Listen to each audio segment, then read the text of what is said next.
Good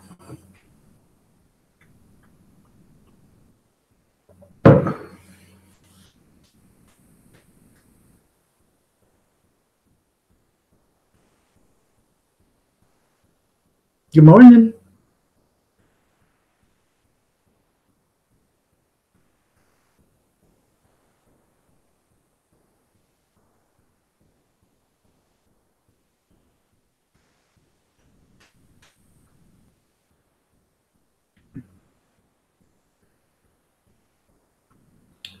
Who's ever out there, good morning to you. Nice to have you. Go ahead and let me know who you are. That'd be nice.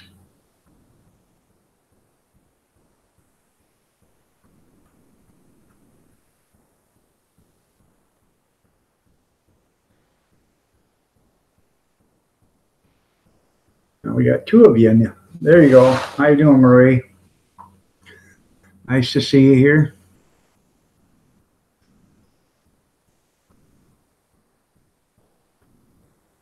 We got somebody else in the audience. No, there's another one here. He's just lurking. Free Music Jukebox. It's me. Well, there's a third one here then.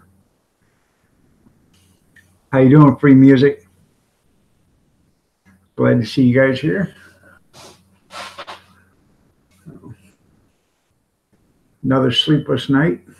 I could have been on at 4 o'clock if I wanted, but I was a good husband and got my dishes done, so I avoided an ass kicking.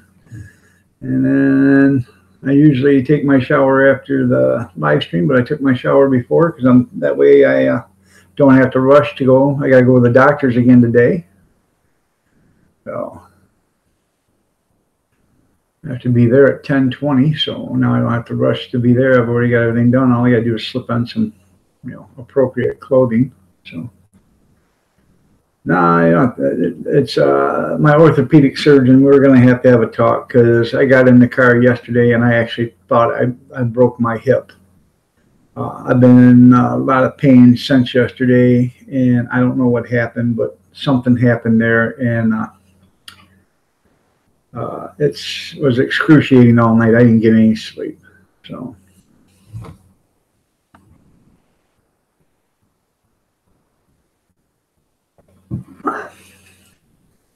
You're just getting up, you slacker.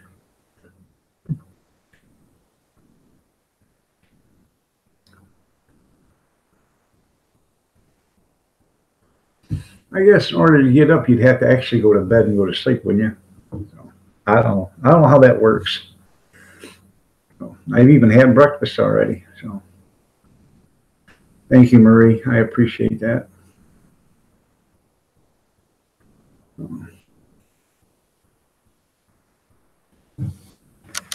Biddy Boo Brown. You haven't been to bed yet either? Well, this is the Insomniac Club, so you made it to the right place. So,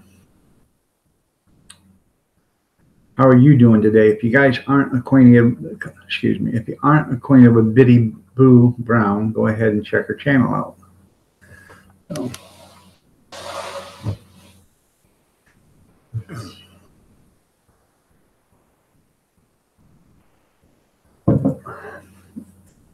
There's 5 in the audience and there's 3 talking, so your pig spot you all night. I know the feeling, Biddy. I didn't get in a fight with pigs all night, but I got in a fight with sheep all night. I kept trying to get them to jump over the fence so I could count them, and they just kept running away. So.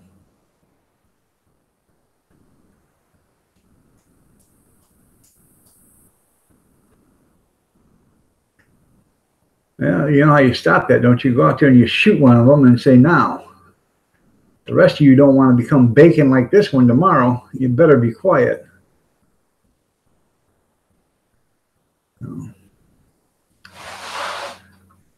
You got 2 females, both in one's in the heat, and the females are fighting. That's funny.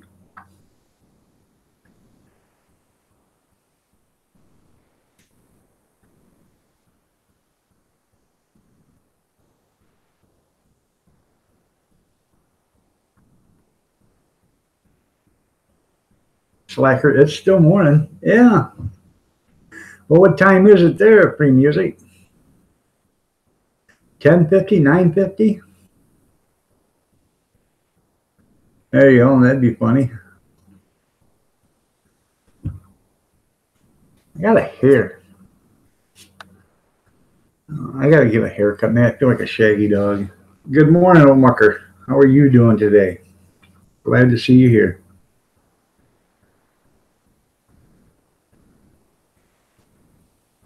For another 10 minutes.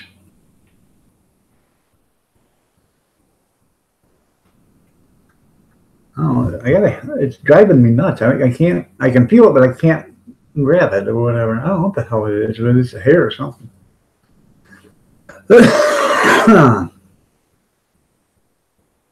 I'm glad to see you're all here. Like I said, another sleepless night. You went to sleep at 5:30 a.m.? Well, I feel your pain.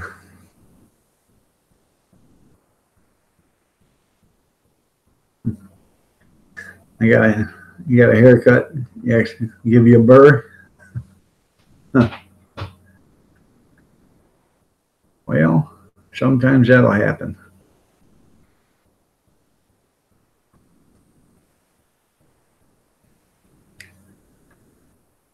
It's Spy Wednesday. I got 4 people here and 6 people in the room. So we got 2 people lurking. Just for once, I'd like to have everybody that's in the room comment so I know everybody that was in here. That would be nice. That won't never happen. So.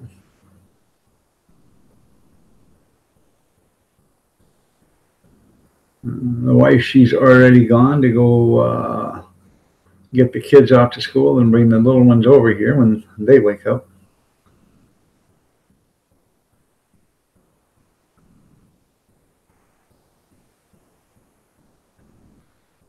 Huh.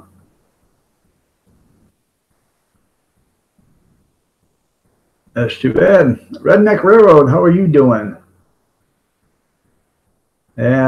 Yeah, pain meds are overrated. I don't understand that either. I take that tramadol, 50 milligram, and I take 2 of them every night for pain. That's what it says. Well, I don't take them every night, but I do take them when I'm really hurting. And I was really hurting last night and still couldn't go to sleep. And they don't make you sleepy or whatever, but they take the edge off so you can actually rest and then, get comfortable enough to fall asleep. But that didn't happen either. Would anybody like to know what was on TV all night? I can tell you. Bama Grits, good morning. I missed you yesterday. How are you doing? Are you feeling better, I hope?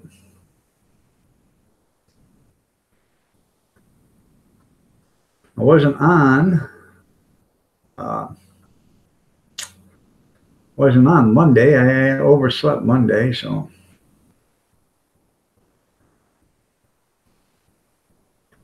Yeah, I don't doubt that. Any Free Music.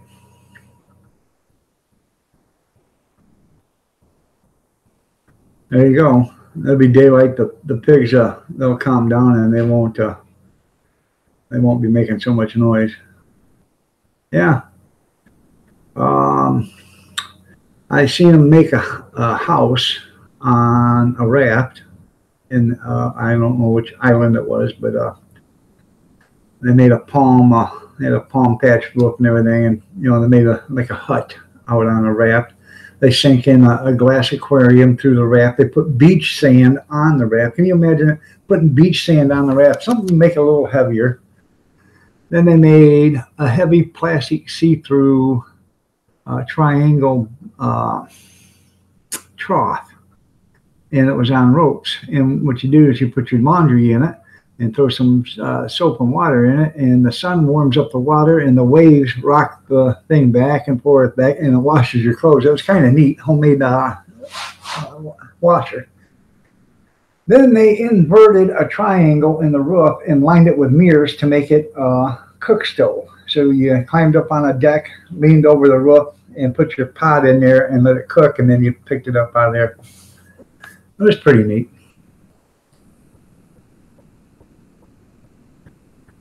Hairballs. Well, good morning, Tim. How are you doing?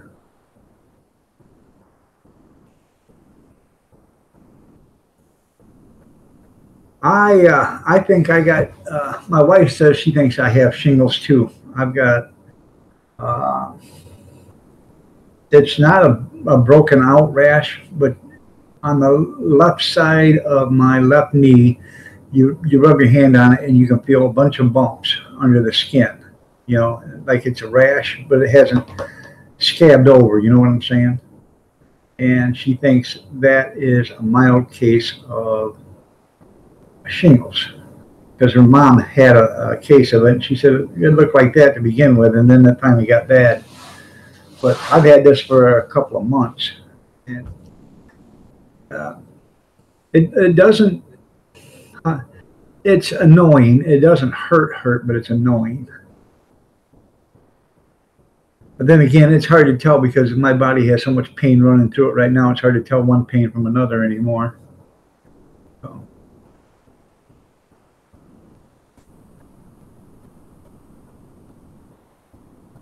Lee Lizzo, how you doing?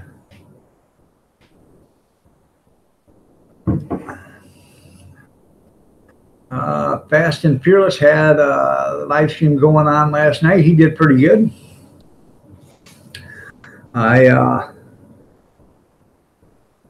He was on there, and I was on the panel, and he said, "Well, let's do like what Iron Dog does, and everybody say 30 seconds about your channel before you leave." So I thought we were all done. So I give my 30 seconds and said it was a pleasure being here. I'll see you guys all later, and I left.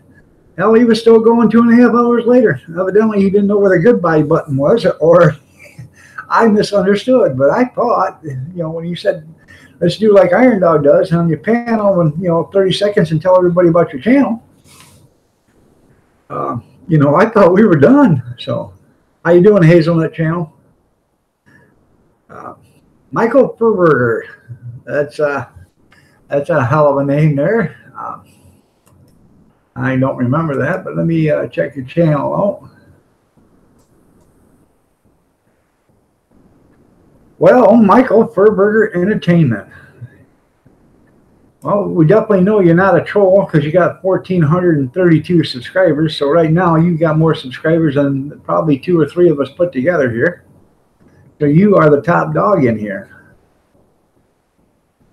If you guys aren't acquainted with Michael Furberger, go ahead and give him show him some channel love. I just showed you some channel love there, Michael.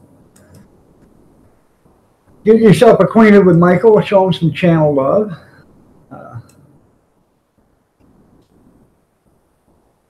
If you're into that. I've never heard of it, either. I don't know if that's what I got, or if it's full blown, and I just, it just affects me different than somebody else. But I don't know. But I should have had the doctor look at it yesterday, and I didn't because it's just one of them things that doesn't bother me anymore. So. But I guess the next time I go to the doctor, I will have her look at it.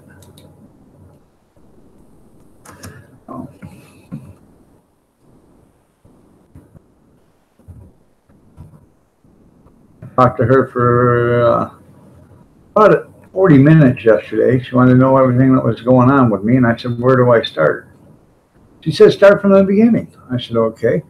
It all happened back in November of 1962 when my dad went hunting. She said, no, not that far back. I said, okay. So I decided to start when my pain started hurting.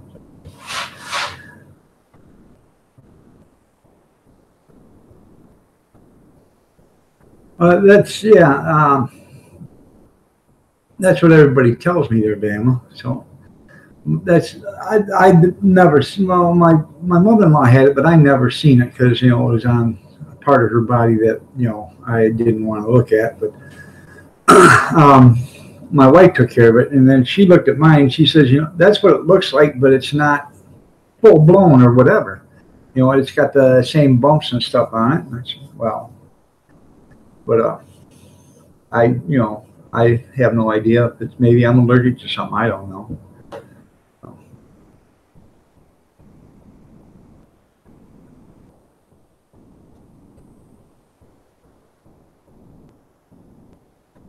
That's probably got to be excruciating in your scalp to have it because I anything that I get an itch, man. That just kills me. So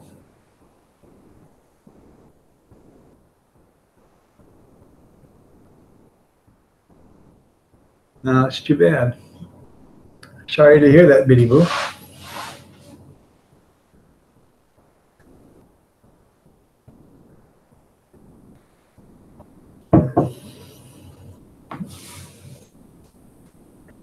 I know there's got to be a cure for shingles.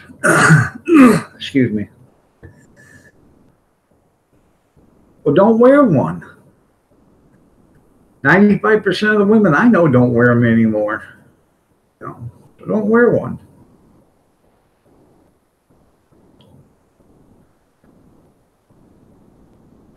So, um, what was I going to say? I don't know. Old timers is hitting me. Burn that bra. There you go. Burn it. Yeah, bras were release the hounds, as Jerry Lawler would say. Let the puppies free. So,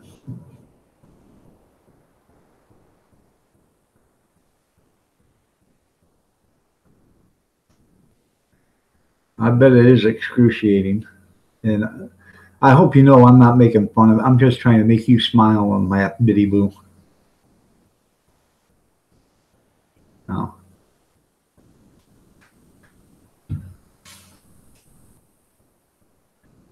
Can you? No, I cannot remember why I came into the room. Hell, I can't even remember who I am half the time. Free music. Oh, by the way, I'm Iron Dog 63. How are you, Free Music? Have we met? In other words, you're free boobing. That's what you're doing, Marie. You're free boobing.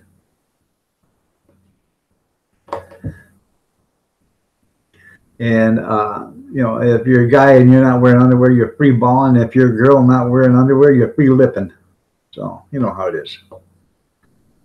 Just might as well get that all out of there before somebody mentions it, anyways. So.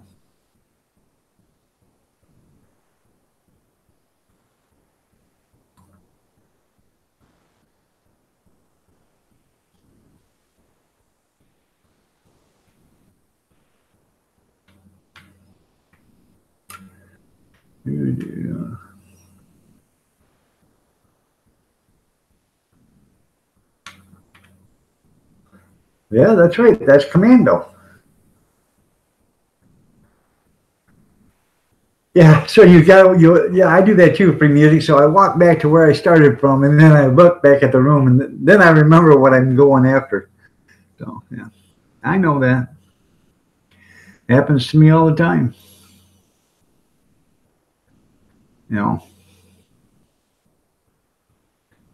Half the time I walk into the bathroom, can't remember what I'm going there for. Then I see the toilet, and I remember. Hey, there you go. So, for you guys across the pond, then I see the loo.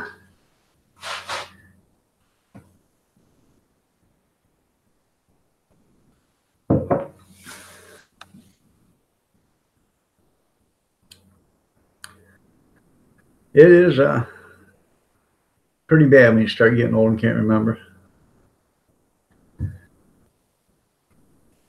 Marie, it's pretty bad when you open up the refrigerator just so you can find your car keys. Because that's where you put them.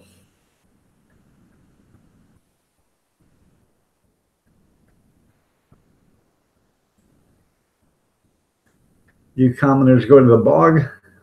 Okay, is that another word for the bathroom?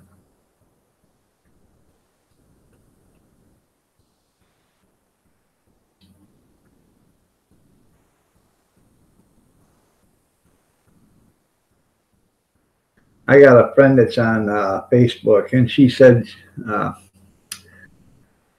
she wrote, I woke up with a migraine. I think I'm going to bed. I'm going back to bed. And I commented on her post. I said, you wake up with a migraine every day, your husband. I used to work with her husband. So hopefully she gets that message and takes a laugh at it. Just, just take me out back and shoot me. Yeah, I know the feeling.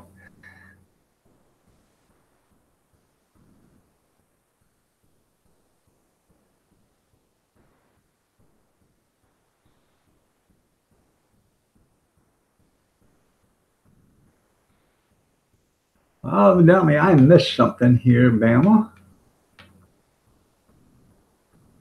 Oh, I'm sorry, Bama. I didn't see that your son was in a bad accident. Uh, Sorry to hear that. I'll put your son on our prayer list. Uh,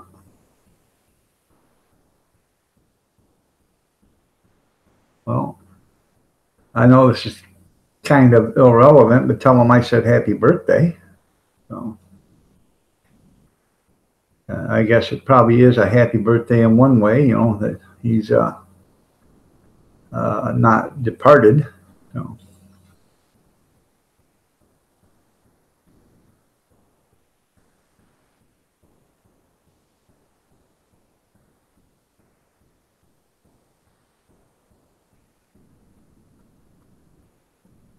I went to cook supper, looked in the cabinet to get my salt there, laid the tea towel. Couldn't find my salt, so I took the towel to the laundry and on top of the washing machine set the salt.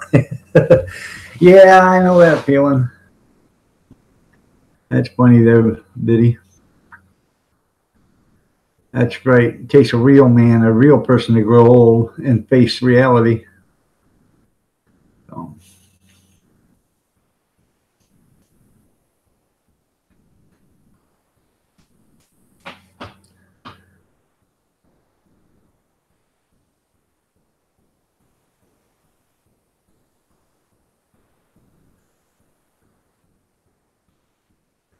when me and my wife go somewhere, she's got one of them retractable leashes, and she hooks it onto my belt loop, and she holds the other one in her hand, so that way when I walk away, I know exactly where to come back to. No, I'd forget. So.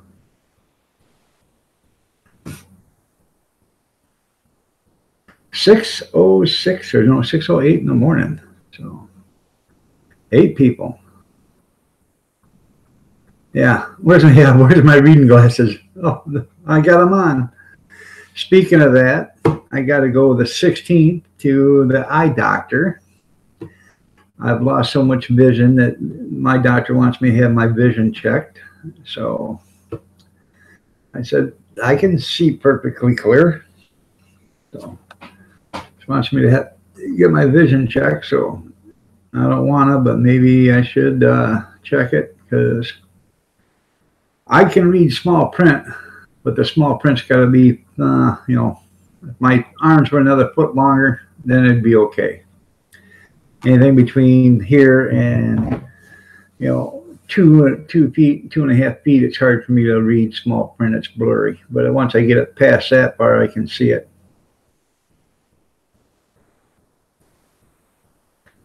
Yeah, sometimers, yeah. I know the feeling.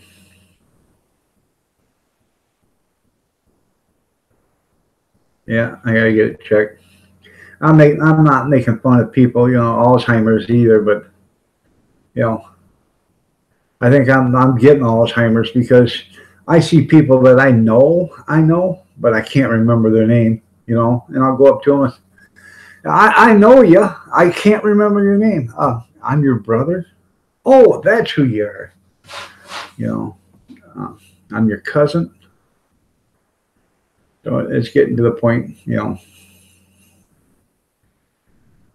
It's a good thing that on the bottom of my shoes it says left and right, so I know what feet to put them on.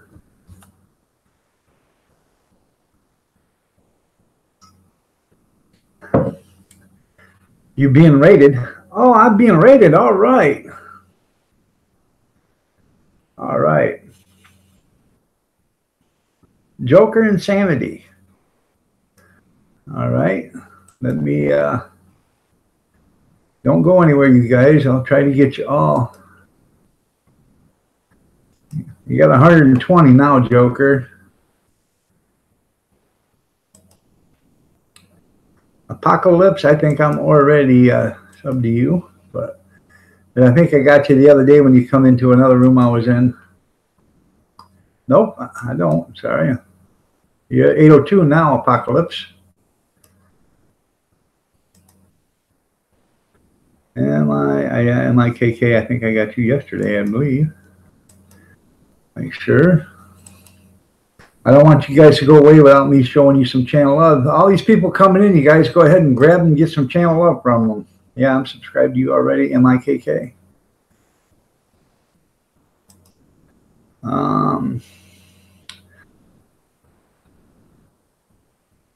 Let's see, FVM. It's a Tis Lisa Raid. Yeah, this is at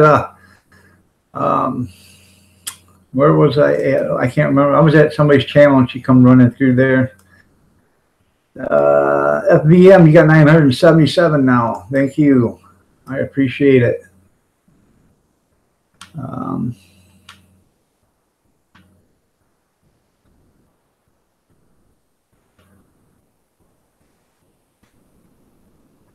I think I got you all. Let's see.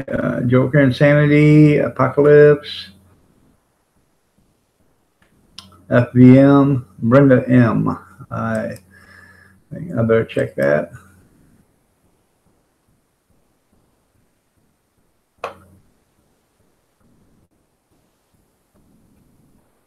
Brenda M, you got 168 now.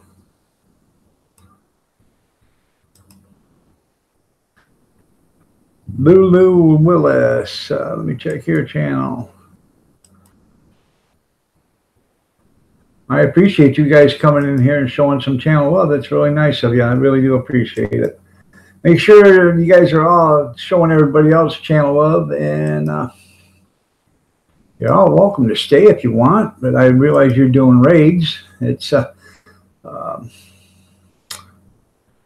It's the equivalent of, like I put it the other day, like a college panty raid. They come in and they raid you. They give you, likes and channel love, and then they run out of the room, which I think is pretty cool. I really do. I think it's really neat of you guys to do that. The only thing I think is bad is I never thought about it. That's okay there, Bama Grits.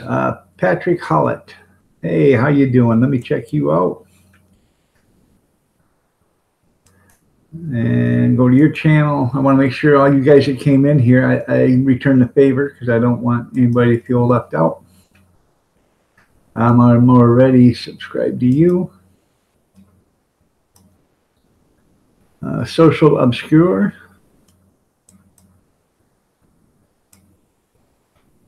Socially Obscure. You have 94 now, socially. Oh. This is actually a great way for you guys to get channel followers too, by doing these raids.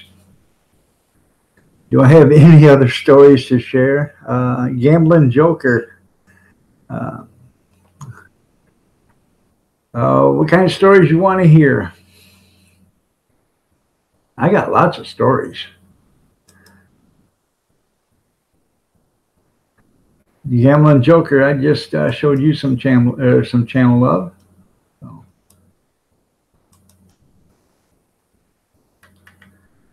I believe that's all of you. No, I didn't get my hair cut. I actually just took my shower this morning before I did the live stream. I usually take it after my live stream, but I decided to do it first, and then that way I don't have to rush around for the doctor's appointment. So. All right, Gambling Joker, thank you for showing up. I appreciate it, man. I'm glad I appreciate you. Come on back anytime you want. Oh, you want a paranormal story? Um, did I tell? I said it the other day, but I don't know if you heard it or not about the touch lamp going on and off, on and off. My wife said, "Oh, that's there's something going on with the lamp." Well, I said, "No, watch this." And I started asking that questions, and I'd say, "Turn on," and it would turn on. I said, "Turn it off," and it'd turn it off. And I said, "Turn it on high," and it'd go bing, bing, bing. And I said, "Turn it off." It turn it off. It's turn it on medium, bing, bing. And it's kind of neat. Somebody, oh, that's just the electrical in the air doing it. The static electricity. I said, no.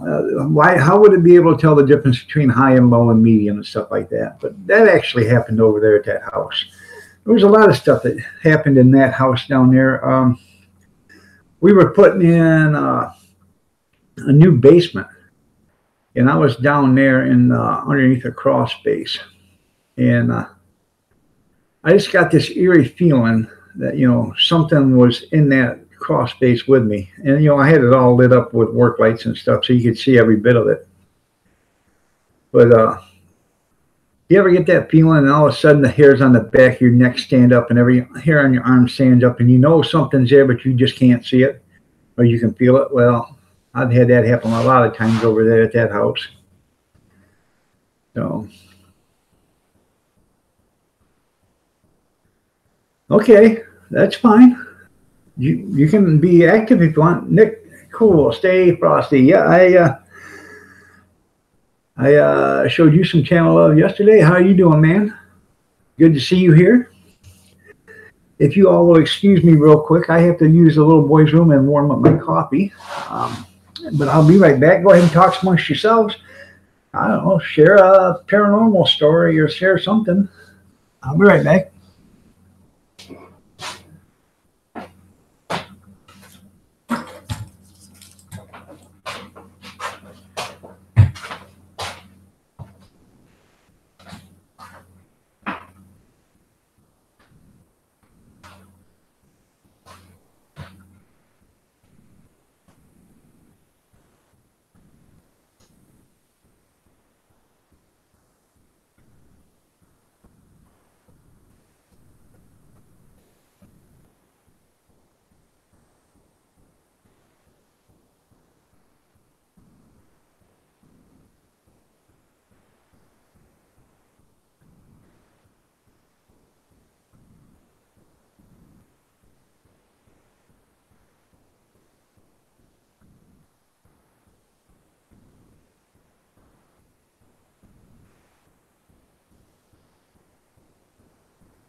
Sorry about that. I think my coffee maker's on its way out the door, so.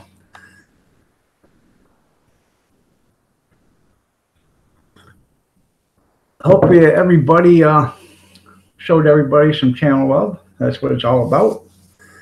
I appreciate the raid. I really do. That was kind of cool. It wasn't kind of cool. It was cool. Trying to remember where we were at. Me and old Mucker and somebody else was in another room, and it happened. I think we were in Fast and Fearless' room or something. Maybe, I don't know. I can't remember. Yeah, I think it's time for a new coffee maker because what it's doing now, it's spitting water so fast that it's overrunning the filter. Never used to do that, so it's getting worn out. I just bought. In fact, I'll go get it. I just bought another percolator the other day at a thrift store for $5, and this thing looks like it's almost brand new.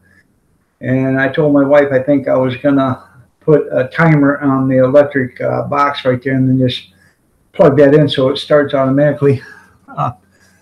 No, it's an old I don't know, a little Black & Decker or something coffee maker. This thing is. So.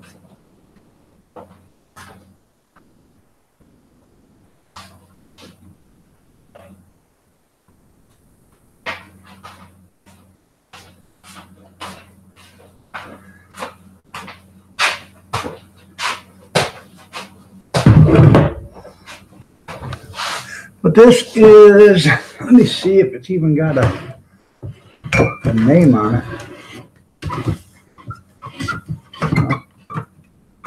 Nice looking coffee maker. Really nice. Let me see. West Bend. It's a West Bend coffee maker. It is a 30 cupper. Bought it for $4.99 at a thrift store.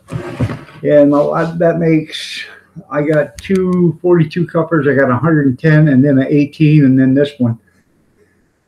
And I told her, I said, the 18 cupper, I'm just gonna, that's an older one, but it works good. I'm just gonna leave it here, and I'll take this one that I just bought. After, I'm gonna run vinegar through it, so clean it real good. I'm gonna take that, and that's gonna be for just hot water, you know, to make tea or hot chocolate. So, if you think that's a coffee pot there, redneck, go look at my Defiance school auction where I had 110 cupper there. That is 3 times bigger than this one. It's huge, man. It holds about I think it's 5 gallons of water. So that is, I mean, it's almost brand new. That's probably a $40 coffee maker, brand new. So for $5, you know, I'll throw some vinegar in it, let it cycle, rinse it out, throw some more vinegar in it, let it cycle again, and then rinse it out real good. And after I rinse it, when I wash out my coffee makers like these bigger ones, I have boxes for the all the other ones, but this one don't have a box. So what I'll do with this is I will, when I get done, I'll take all the guts on the inside, put it in a plastic bag, then put it inside the percolator. And then the outside, I will actually put it in a garbage bag and tie it up. And hope if I can find a box, I'll put it in a box. If I can't, at least that keeps, you know, the dust and stuff out of it.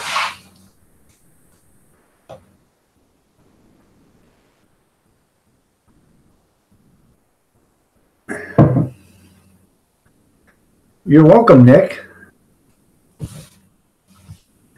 Yeah, I'm trying to figure out what Spy Wednesday is. I think it's where you just go in and work.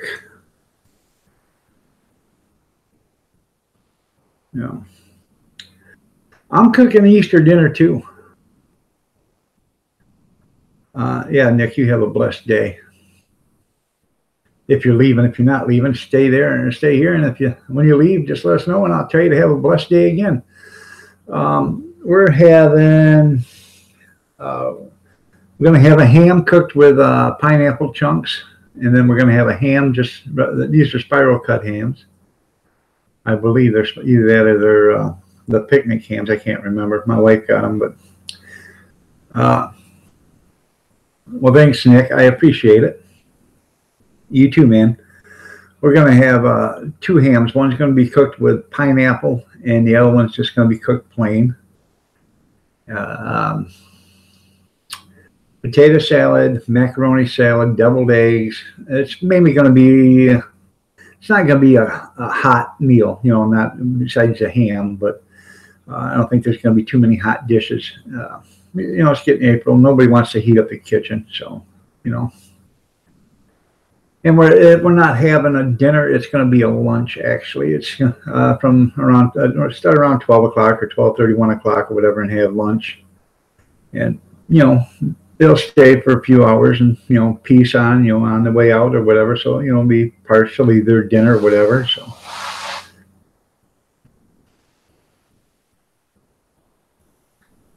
Okay. That's what that meant. When Judas kissed Jesus to show the guards who Jesus was to arrest him. Yeah.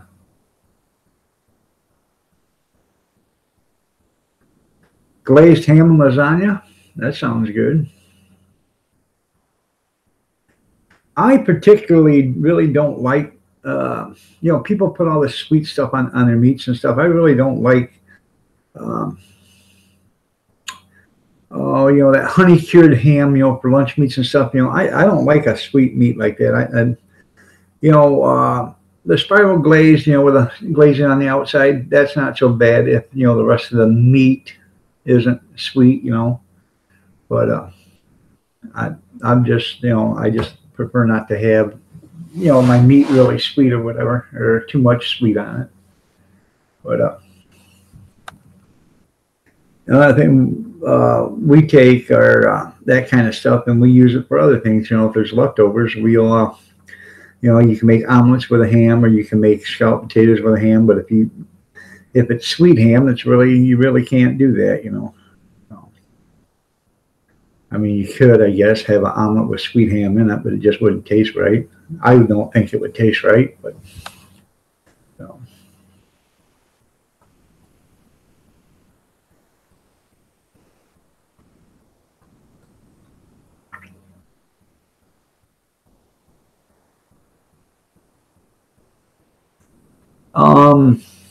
Allie, could you send me the address, and then I will be there for dinner?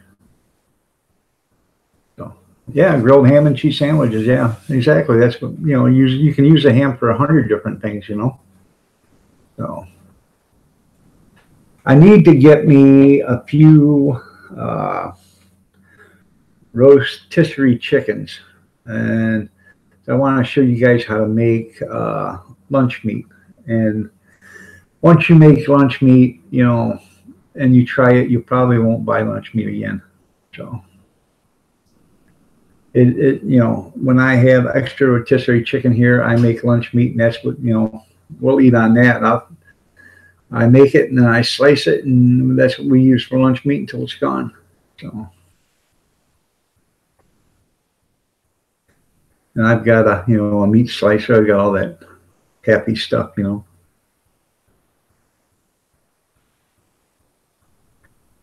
I will show you. So it's really nothing to it. Just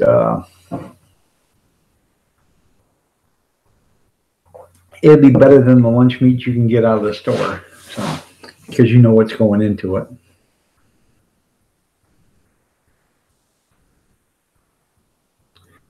And I thought about making my own hot dogs too, because that's really easy. You can make hot dogs with a food processor.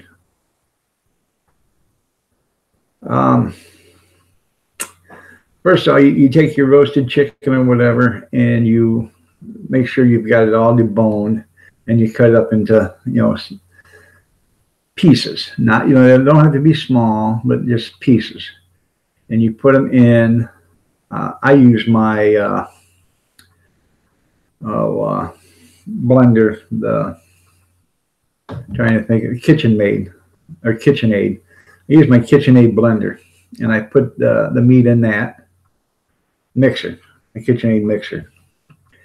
I put the meat in that, and then I make a broth, and I put clear gelatin in it and seasonings and stuff, and I bring that to a boil.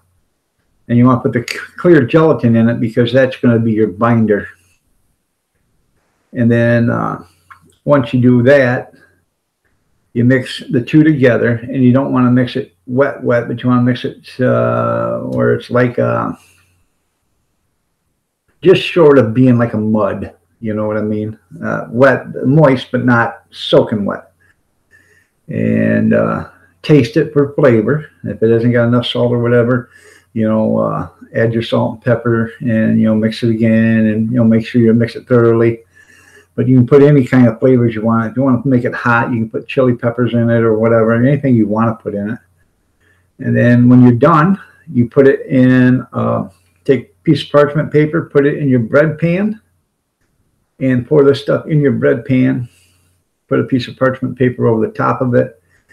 Throw another bread pan on top and put some weight in it, and put it in your refrigerator overnight. And when that is done, you just pull the pans out, grab a hold of parchment paper, pull the loaf out, and it should be set. And then just slice it, and now you have lunch meat. Yep, you can control your salt and everything. Yeah. Rita, good morning. How are you doing? But you can do it with any meat. If you want roast beef, you can do it with a roast beef. You can do it with ham, and depends on how much ham I got left over. I might even make a ham loaf. So, well, yeah, it's almost like a pate loaf, but you don't want to mix it so well that all the meat is broken down to where it is, the consistency of where it looks like bologna.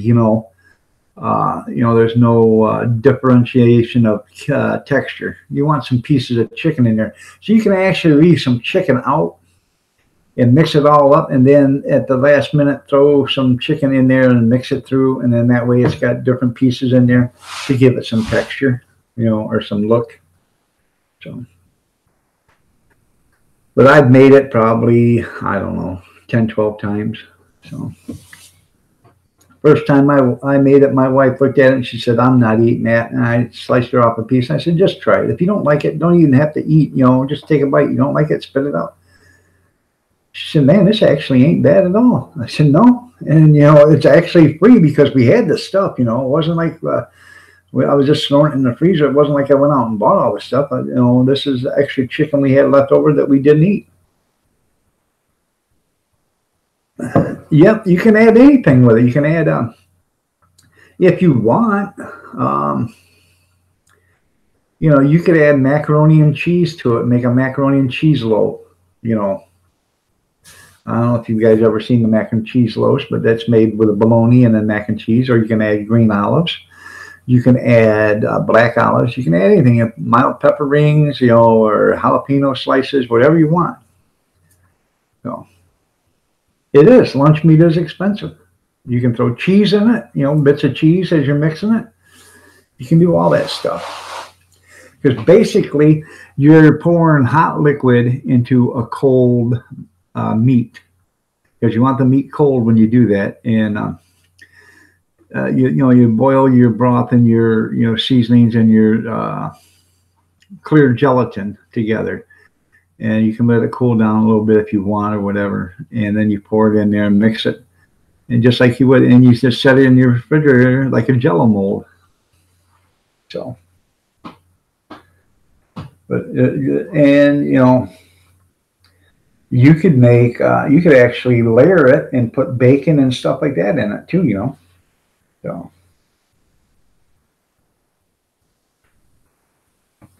or you could put some in there and sprinkle bacon bits in it, and put more in it and sprinkle bacon bits. If you're going to do that, they'll use real bacon or real bacon bits, not the artificial ones.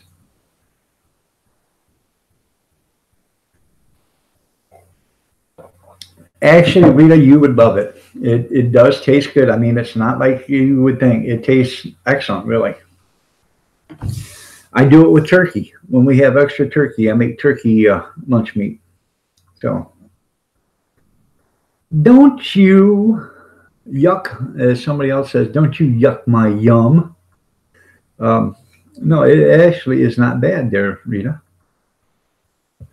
Scout's honor.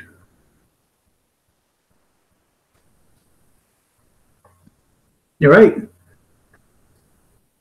You can, you can do low sodium or whatever. They sell ham broth, and so if you want to make, ham loaf, you can make it with ham broth. So, but there's hundreds of different things you can make with leftovers.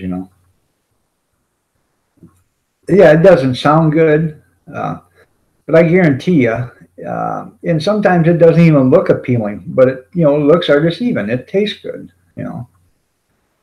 The reason why they sell food out of the grocery stores and stuff is because they add colors and they add all this other stuff to it to make it look good. But if you've seen it the way it was before they added all that stuff to it, you wouldn't eat it either. So, you know, like hot dogs. Um, Hot dogs look like a paste when they make them, and they run them into plastic tubes. They twist the tubes or, seal the tubes, and then they throw them in a vat of hot boiling water and to cook them. Then when they're done, they run the tubes through a machine which slits the plastic tube off them and separates the hot dog from the tube. So that would probably work too, kielbasa loaf. There's a lot of sodium in kielbasa, so there's a lot of salt in that. It's already prepared like that. So, uh, a slice of that would probably be more than enough salt that you'd actually want. Yeah, and you can make your own hot dogs. If you wanted, you can go and buy the tubes and everything. Cabela's, a lot of these sporting stores, they have tubes and stuff. You can make all that stuff. So yeah.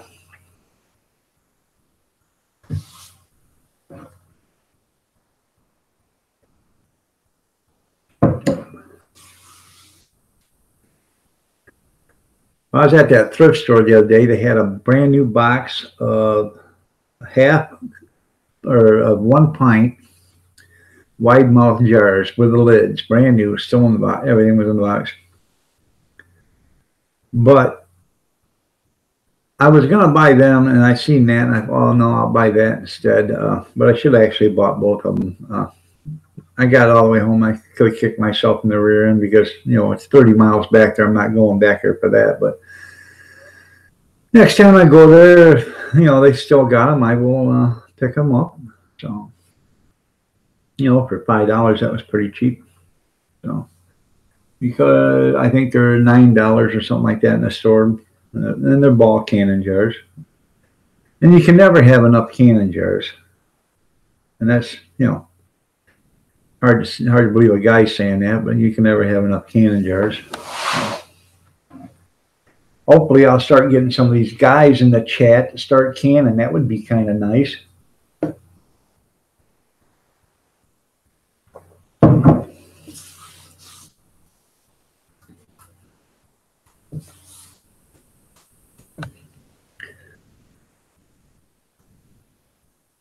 My wife tells me I make a good wife.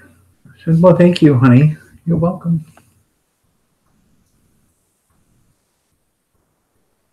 It is time to learn.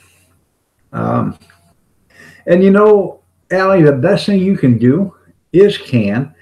You go to the store and you pick up, like we have a store that every once in a while.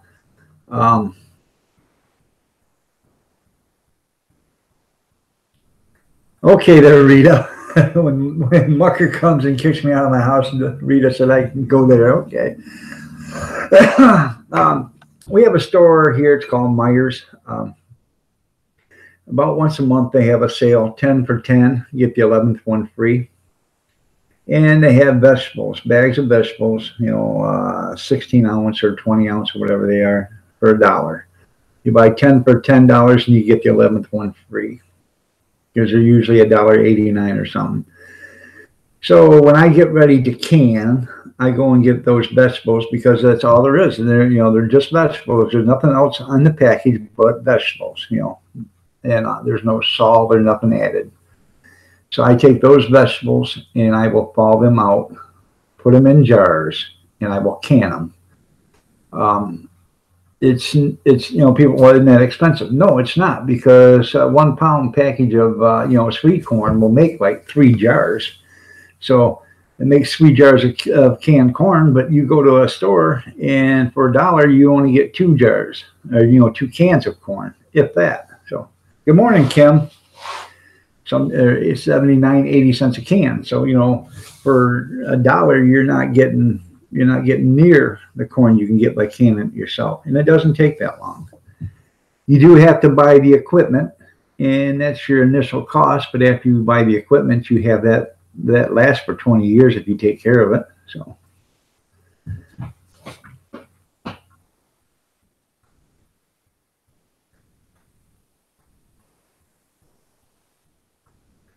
Oh, I bet he can cook. Yeah.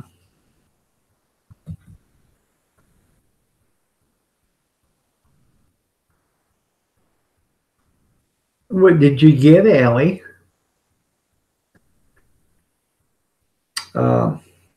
I didn't show it, but I canned bacon. But I showed the reveal on it. I canned bacon 3 years ago, and then I brought up a jar of it and I cooked it on in a video and showed that. That was pretty good stuff, man. Best bacon I ever had.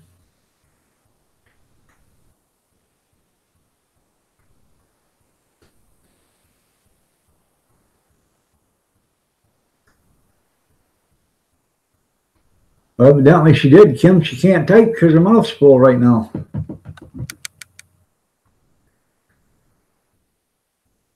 Chocolate duckies. That sounds good. Your mouth says yum, but your thighs say no. Yeah.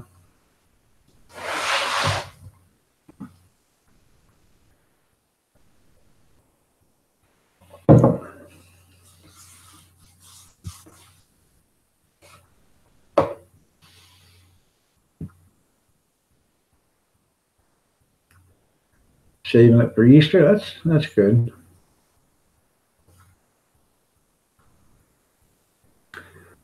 I was at that food auction. They had them Peeps candies, or the ducks or bunnies or whatever you want to call them.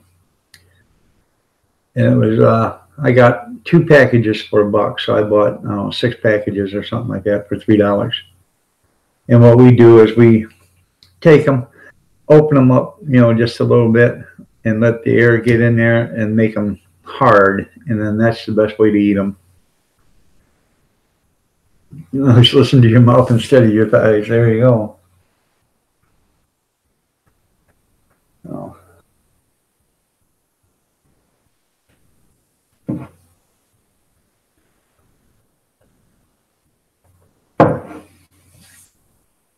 They upped my medication the other day and put me on a new medication. And I went to go get it, and I got a text message from the pharmacy stating it was in. It was $75 for my prescription. That's after my insurance. I told them no, thank you. I don't want it. Well, it's here. I don't want it. I can't afford $75 every time I get that prescription filled, especially when I start with 2 or 1 pill twice a day for 3 days, and then 2 pills twice a day for 3 days. Within 12 and then 12 days or in 16 days, I'm up to 4 pills twice a day. So that's 8 pills a day. It won't take long to run through a bottle of medicine, and it's $72 every time I get a bottle. I can't afford that. So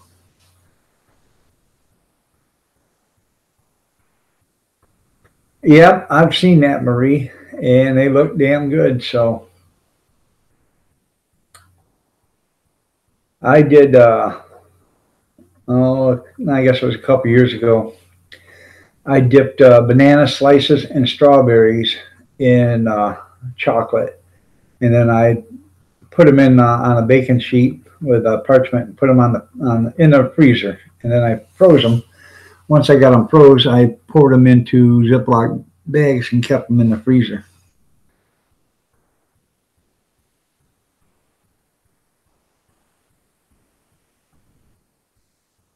Too much Peeps makes too much Alice in there. That's funny.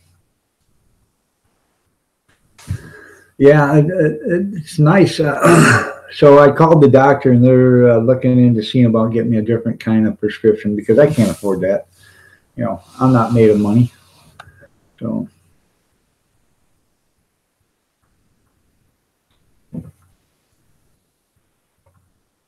but I guess that's I'm on Social Security disability, and I guess okay, but if I was on welfare and getting Medicare, which I'm on, or getting Medicaid, if I was on Medicaid, but I'm on Medicare, if I was on Medicaid and on welfare, I wouldn't have to pay anything for my prescription because it would pay for it. Just goes to show you it doesn't pay to work. It doesn't pay to pay taxes or pay in their benefits or whatever, your Social Security, because if you don't pay into it, you get everything handed to you anyway. So,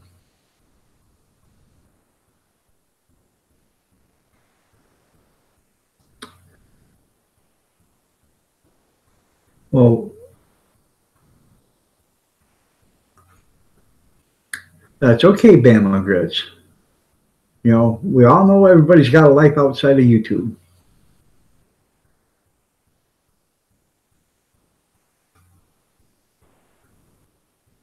What's a ring ding?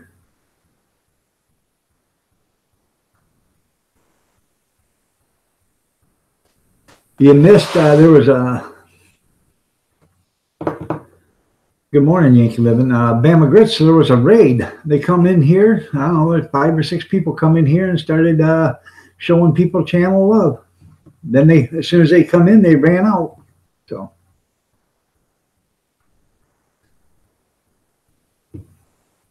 yeah, what are ring dings? I'm waiting to find out myself. Must be I don't know, Eastern thing or something.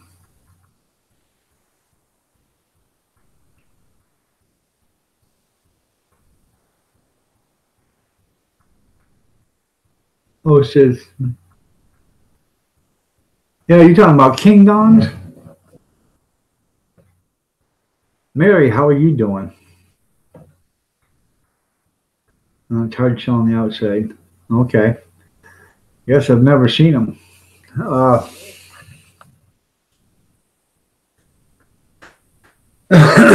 but it sounds good.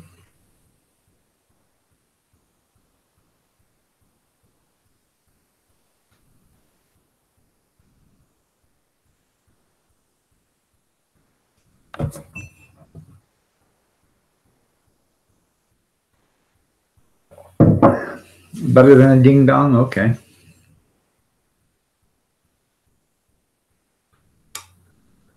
What was it that I had a couple of months ago? I bought a few boxes of them at the auction. I can't remember what they were, but I think they were they were chocolate covered Twinkies. Man, were those things good. So, and then they had, and that's chocolate covered yellow Twinkies, and then they had chocolate covered chocolate Twinkies, and those were pretty good too, but they weren't as good as the regular Twinkie covered in chocolate. No,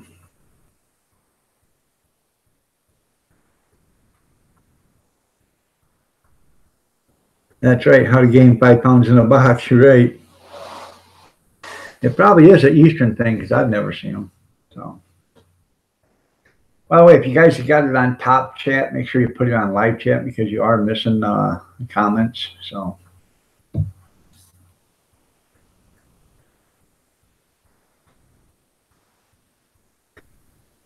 No, I have not seen your D2 haul with the Twinkie cookbook. I haven't seen that, but I'll have to look for that. Rita, I know you did one the other day. I just haven't got there to see it yet. But I will get there.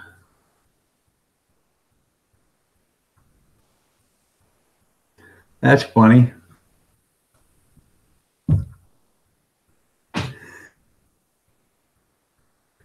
You should have. You should have marked it not fragile. Go ahead and smash the hell out of it, and it would have got to him like it was when you first put it in the envelope there, Allie. Oh. You know, sometimes I get packages and I wonder exactly which gorilla or where'd they get the gorilla from which zoo to handle all the postage boxes, you know. So, because I swear to God, they throw them, you know, from 20, 30 feet into the baskets and stuff. If it makes it, it makes it. If it don't, it don't, you know.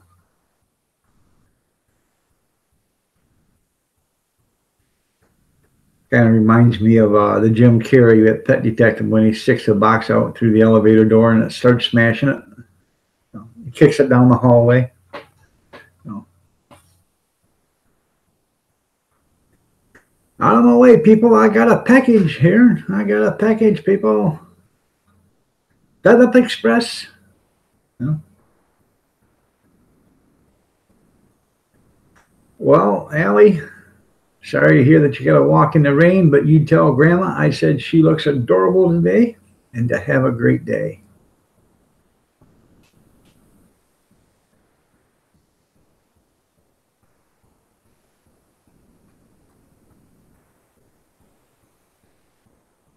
And yeah, you be safe too, Allie.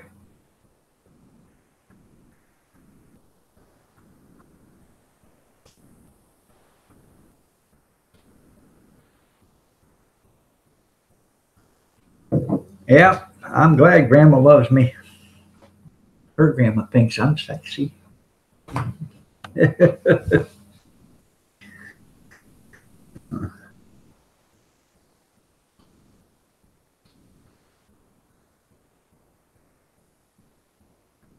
Yeah, just hang. Yeah, after eating all that stuff, just hang a sign on the back saying "wide load." That's right. This last time at the auction, I bought. Let's see, I bought two packages of family packages of double stuffed Oreos, two family packages of Chips Ahoy chocolate chip cookies, 10 packages of them coffee cakes.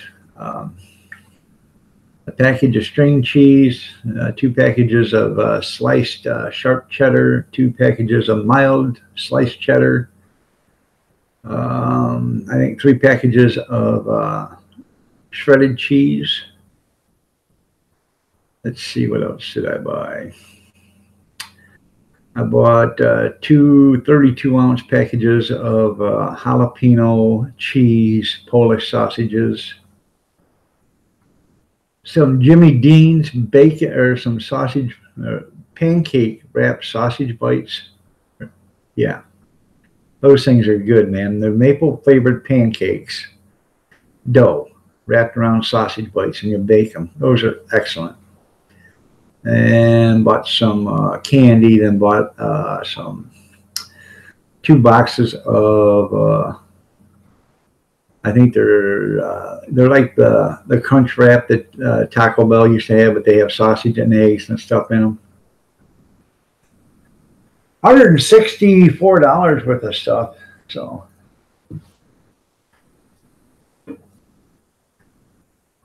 bought a couple of hams.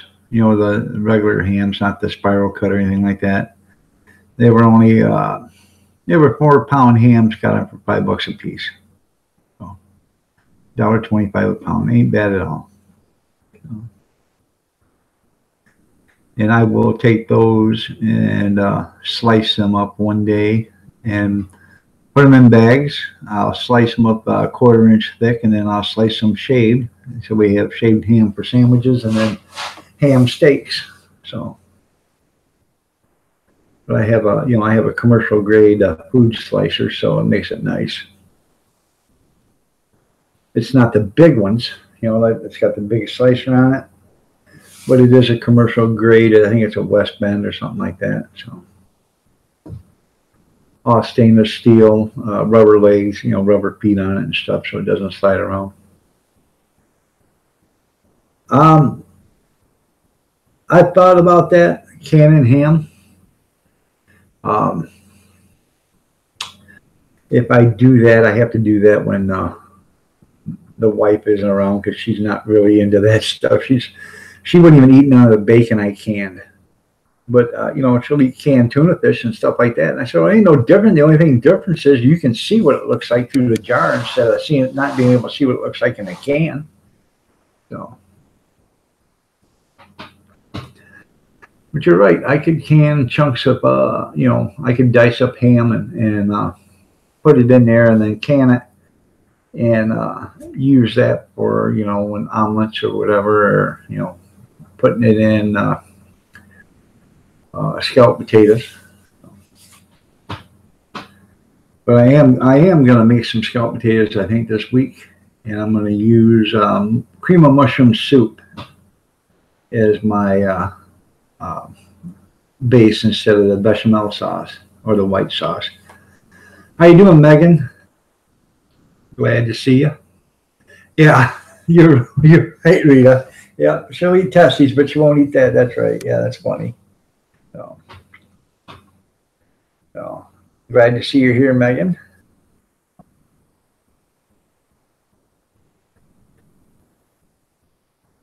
Yep.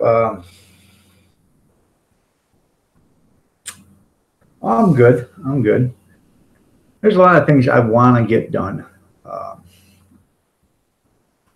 I want to clean out one more freezer out there, so I only got one running.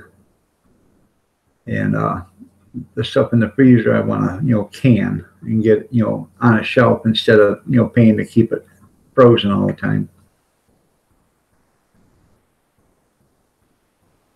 All right, Yankee Living, thanks for stopping by, man.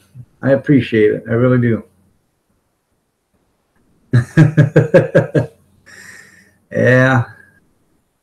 She said it tasted like chicken or, chicken fried steak.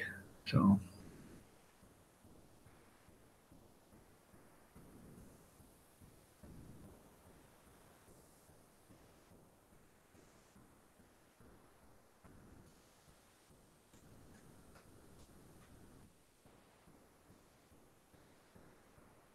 Well, we got 14 people here. What do you guys want to talk about other than the Second Amendment, sex, or the sexy Second Amendment? Mr. Dutchy Dutch, how are you doing? Good to see you here. I think we're all acquainted with Mr. Dutchy Dutch. If you're not, go ahead and acquaint yourself with Mr. Dutchy Dutch. Oh.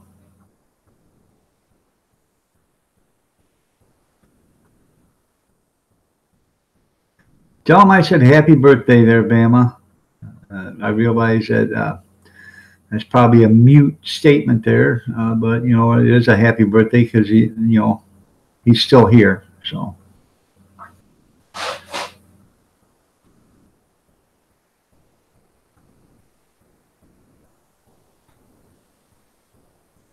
Oh, I know it's really not about the money.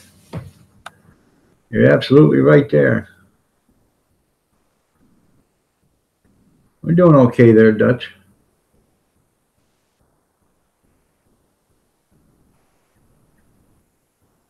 So anybody else having Easter dinner at your house, or are y'all leaving, or what?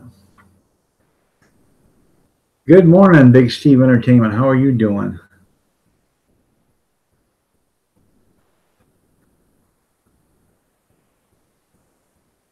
I hate waiting on the phone too.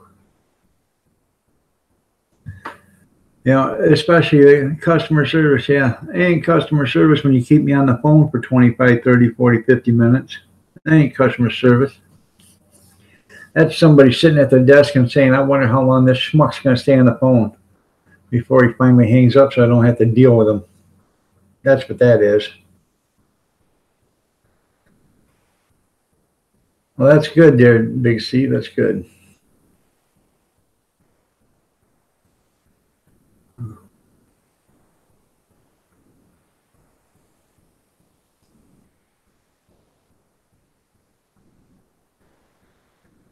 Yeah. So, but I gotta go to the orthopedic surgeon today. They're gonna put a cortisone shot in my shoulder. That should get rid of one of the pains I have. Oh. But see, I can do this. But I can do that. And then I can take it up. Once I get it here, it hurts right through here and up through there. And taking it up, that's where it hurts. The only thing is, if somebody threw, like a basketball or a football, and if I reached up real fast to grab it, I would probably rip my shoulder clean out. I've done that a couple of times. I reached up real fast, to grab something that's fallen or whatever with both hands, and I pay for it. So I have learned, if it's not worth anything, let it fall. If it's worth something, try to break its fall and save it, but don't try to catch it with both hands. Yeah, 3 appointments in 3 days. Good morning, Witchy Princess. How are you doing this morning? Good to see you here. Yeah, I have an impingement right now. I got hurt 20 years ago at work, and their company doctor kept giving me a cortisone shot every 2 weeks, 3 weeks. I'd go in there, give me a cortisone shot. And no, I don't have bursitis. I have all its other cousins, so arthritis. But I asked him, I said, why do you keep giving me a cortisone shot if you say there's nothing wrong with my shoulder? Oh, that's just so, it relieves some of your pain. Well, I shouldn't have pain if there's nothing wrong, right? Well, no, you can have phantom pains because you're thinking about your shoulder all the time. I thought, what a quack. I'm sure glad he works for the company and not for me. So, but that's the way it is, when you get hurt and your company is a big company, they buy their doctors, and the doctors tell you what the company wants to tell you. Yeah, I seen that there, Witchy, when he was talking about it yesterday. I'm sorry to hear that.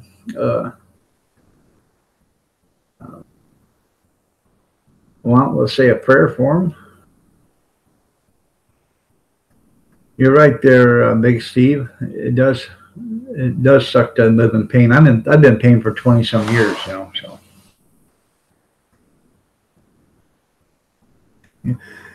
I'm glad that coffee is good today there in Arizona.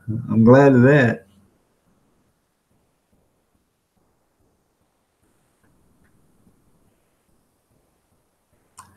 Yeah, cancer sucks.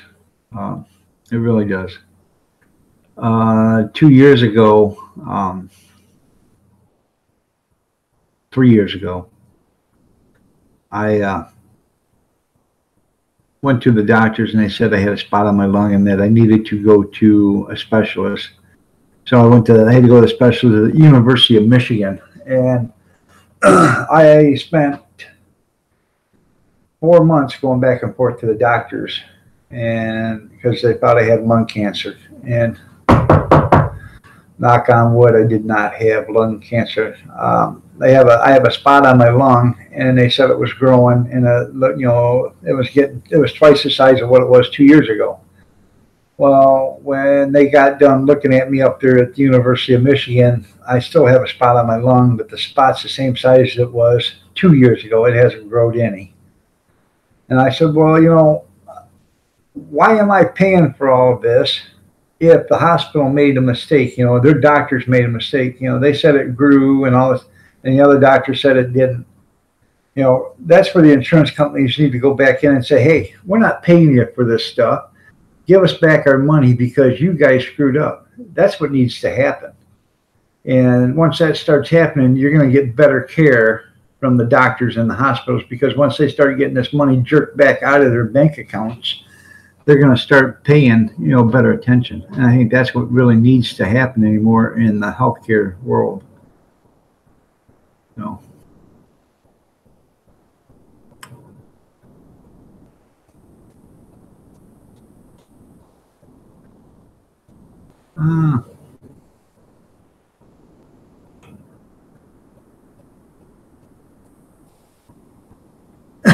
Well, Fat Boy 440, how are you doing?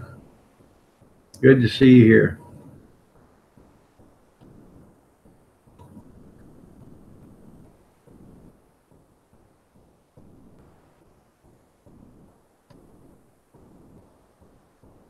Yeah, you're right. Healthcare is about money and not helping people whatsoever. It's not.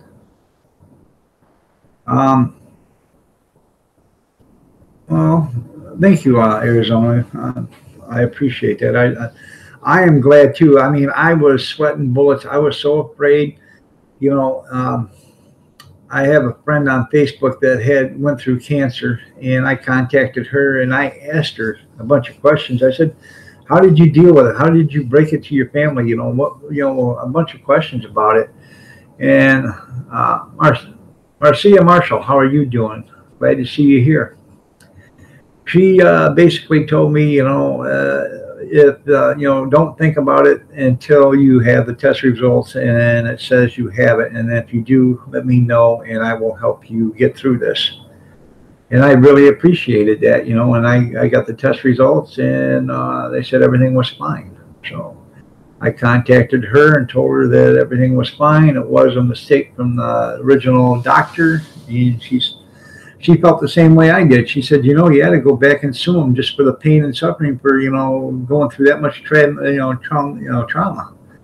And it's too bad you can't sue them for that, because that would make them better doctors. Because if you did, then they'd start to, pay attention. Hey, I'm going to lose my ass if I don't, do my job right.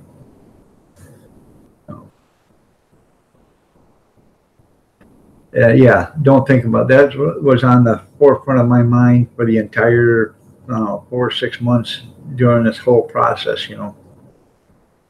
So, but like I said, healthcare is a big medical scam to begin with.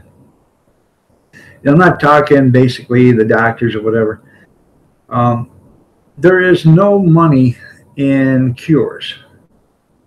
Now, I know people probably get upset, but just follow me on this real quick.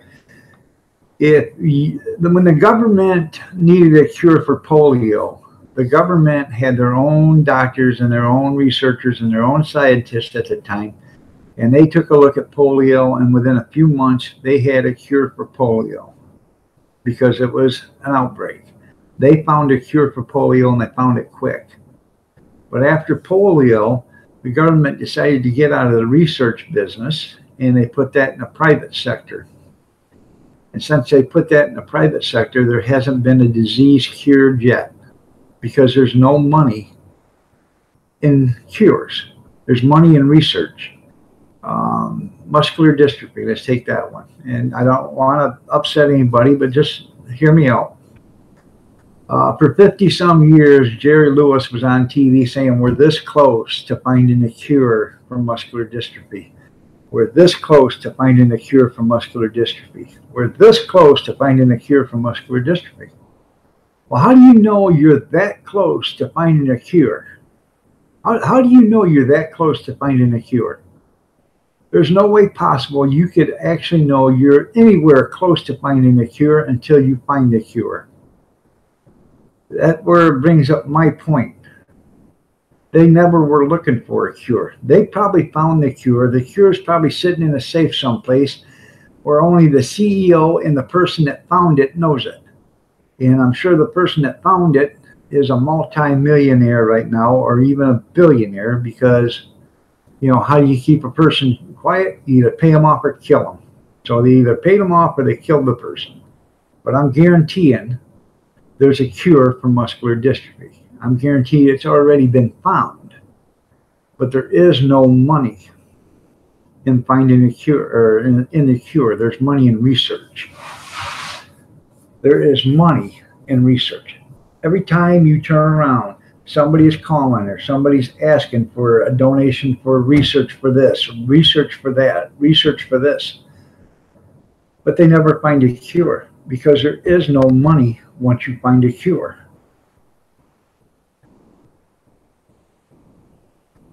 You're right. He was kind of eccentric in his last days.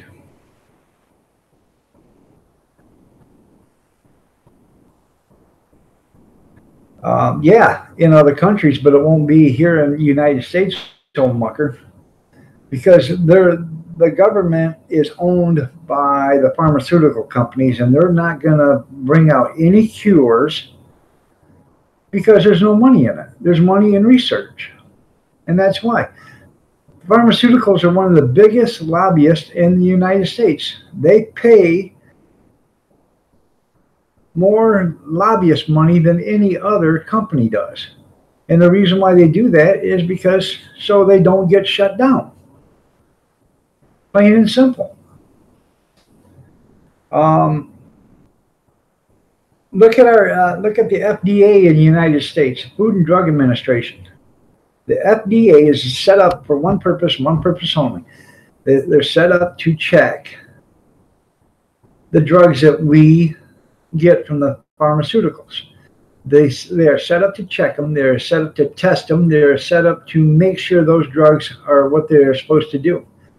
But the Food and Drug Administration doesn't do any testing anymore. They don't do any surveys. They don't do any studies or anything like that. They rely on the pharmaceutical that did the study. Well, you actually think the pharmaceutical is going to tell you exactly what's wrong with that drug that they're making? Besides the 250,000 side effects that comes with every drug anymore, there's more side effects that come with a drug now than what the cure is. And never used to be like that, but now it is.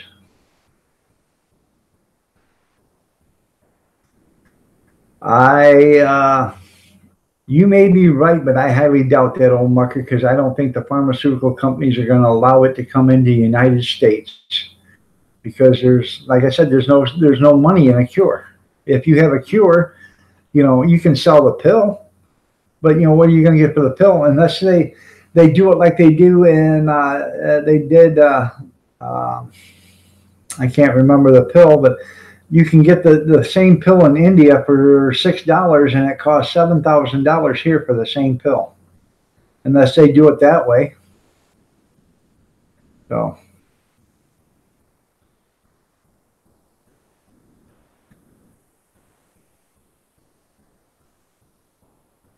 Yeah, yeah. Like Rita says, yeah, it would be extremely high cost. In India, they get the same pill we got here. I can't remember the name of it, but it's like $6 in India for that pill, and it's like $7,000 here for that same pill. The CEO of that company raised it up. It was like $1,000 for the pill or whatever here. And he raised it up to $6,000 or $7,000. And then he was called in front of Congress, and they asked him why he did it, and he said, because we can. And he walked out. They have no power. They can't do anything. And besides that, you got them in your back pocket. What are they going to do? You've already paid them bribe money.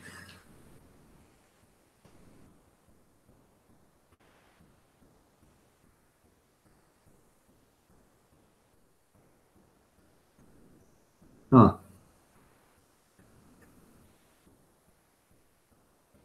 Yeah, nobody would be able to afford it.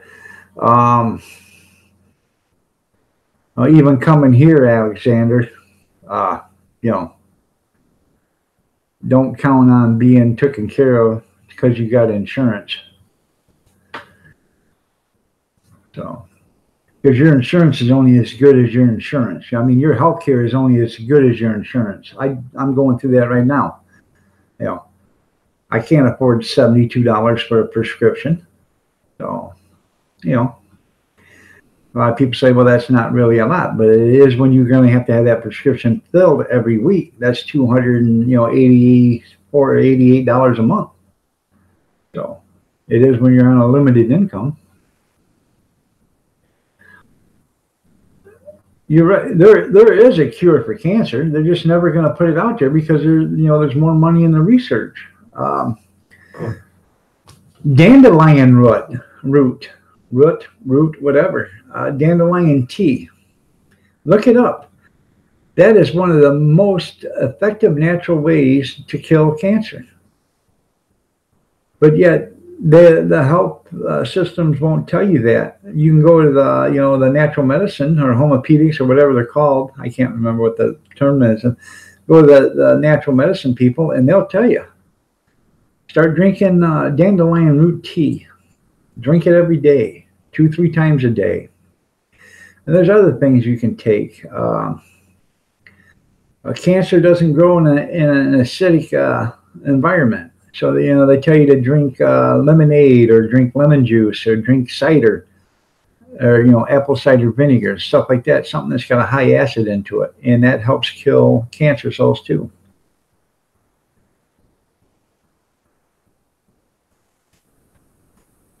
Yeah, homeopathic. There you go. I'm glad you're here, Rita. I'm still trying to remember how to say that one word, but I can't say it either. So. But I'm sorry about the rant, but that's how I feel about the healthcare system and in the research labs around here. In the United States, they're not for you. They're not for nobody. They're for the corporate dollar, and that's all they're for. So.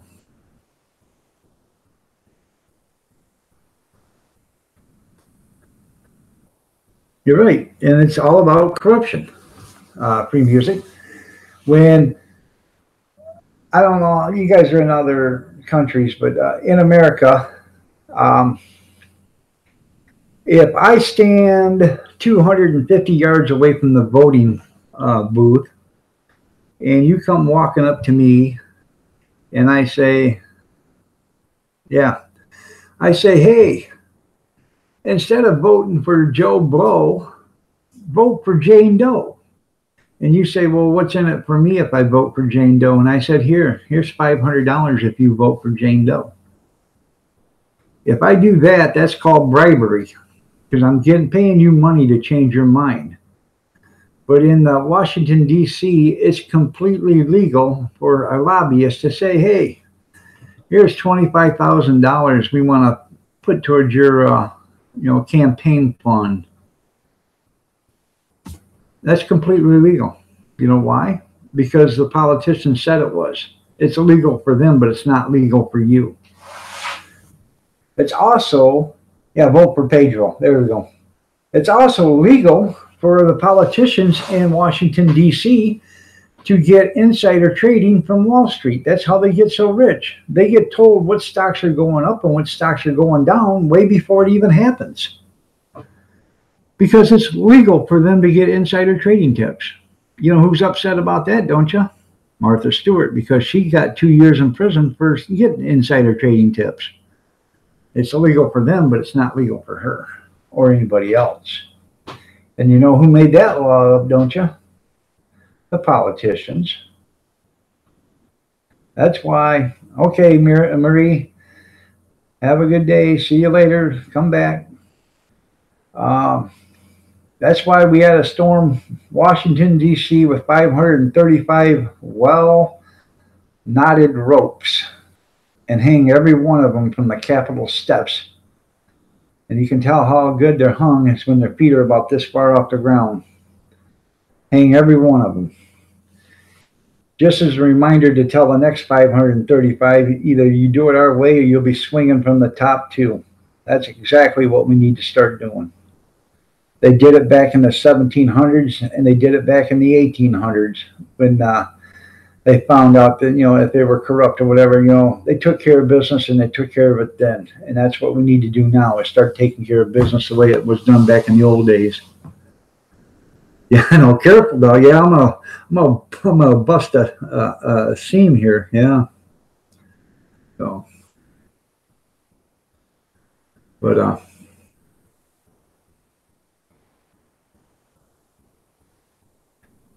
well, Big Steve, I'd rather take him than Hillary Clinton or Sanders or anybody else, because he was not a politician and he couldn't be bought. He did his entire campaign with his money, and so far he's lost $600 million in wealth just for becoming the president, and he hasn't even took a nickel's worth of salary. Not the rest of them, though. Good morning, Steve. How are you doing?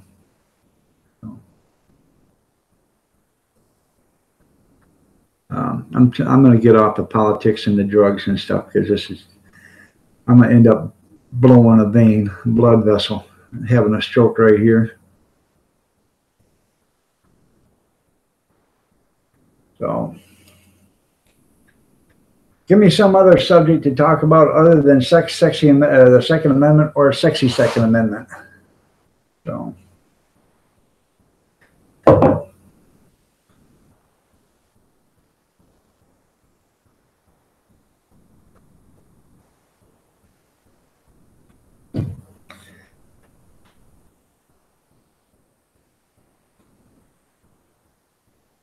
yeah, politics are rough.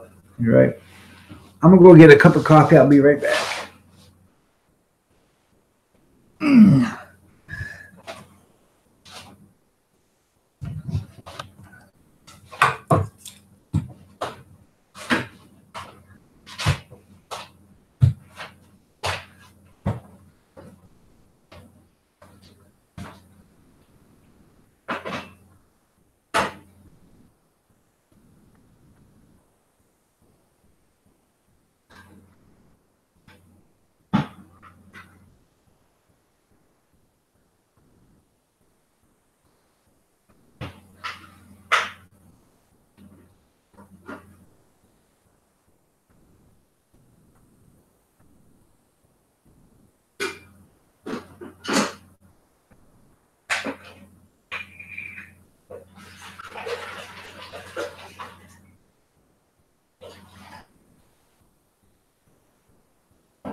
Okay, we can talk about cars. What do you want to talk about? You've wrecked 3 Mustangs. Um,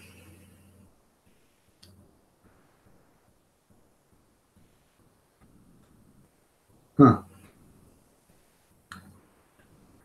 Um, well, we can start out with the cars I had. I had a 1966 Pontiac Tempest. I had a 1969, 1970, 1971 GTO. Um, that was my oldest brother's. He passed away and we had him. I I had hold on a second.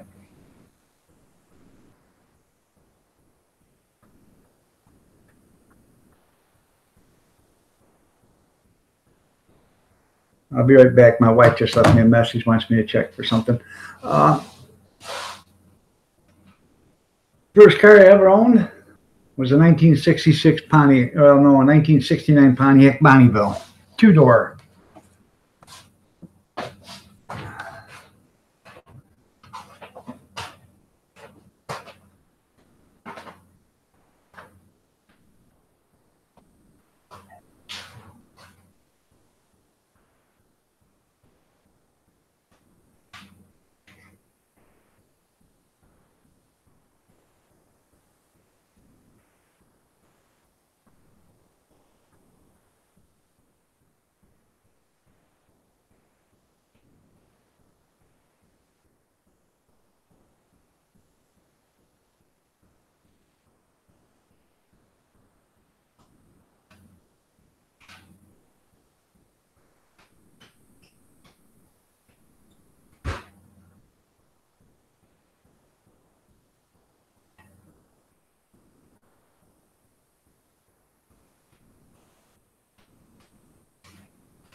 Sorry about that. My grandson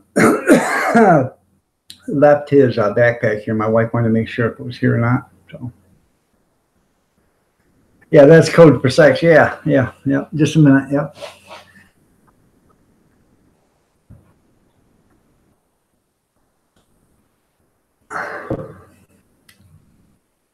Um, the '69 GTO, or actually was it was a '70. Um, the '69 had a Pontiac 400 with a 400 hydromatic transmission in it. The '70 had a 396 big block Chevy with 427 heads and a 4-speed Muncie Rock Crusher transmission and a 411 rear end in it, and that was absolutely a monster. It dynoed out at 651 horse to the wheels.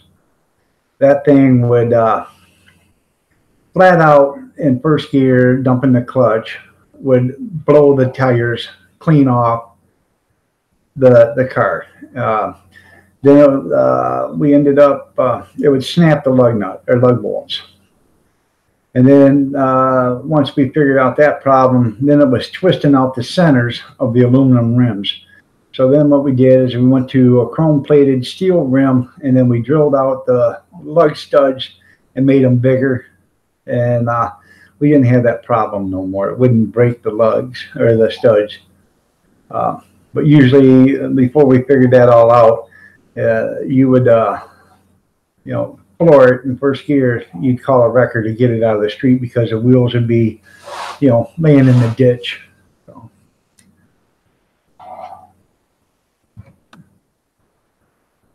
Yeah, 66 Pontiac GTO. That's a nice car. I had a 74 Camaro, 77 Chevy Nova, an 86 Chevette. I've had a Buick Regal, Buick Le Mans, LeSabre, or whatever you want to say, Buick LeSabre. I've had a bunch of cars.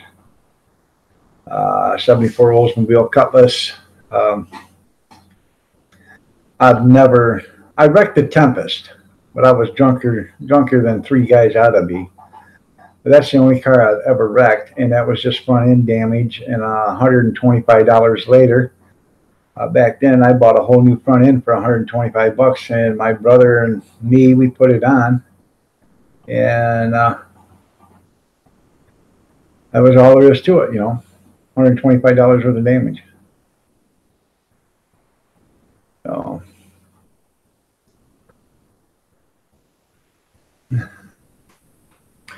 DJ D. Jane Luke Girl, how are you doing this morning? Good to see you here. Cool Dad from the 80s, good morning. Glad to see you here. Idaho Hillbilly Mountain Junkers eBay sales and talk. Just put out a new video, so you guys are interested after the live stream or whatever, go ahead and check that out. So.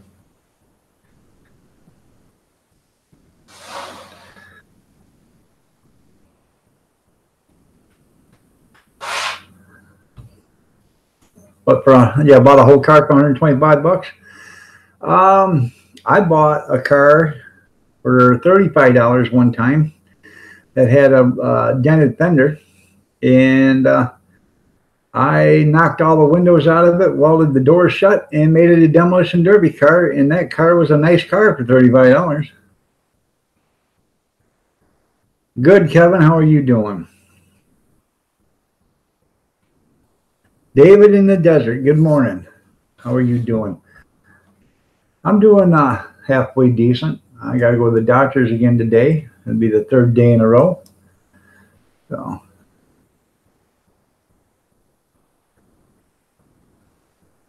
you guys aren't acquainted with DJ Luke Girl?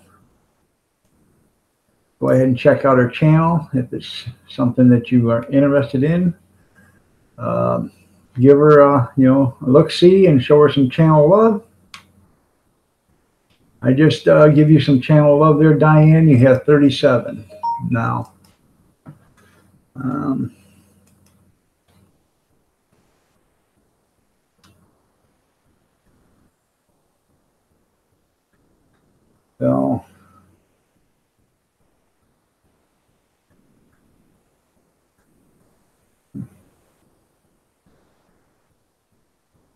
Wife just texted me. I'm sorry about this. Grandson left his backpack here, and she's not happy. So.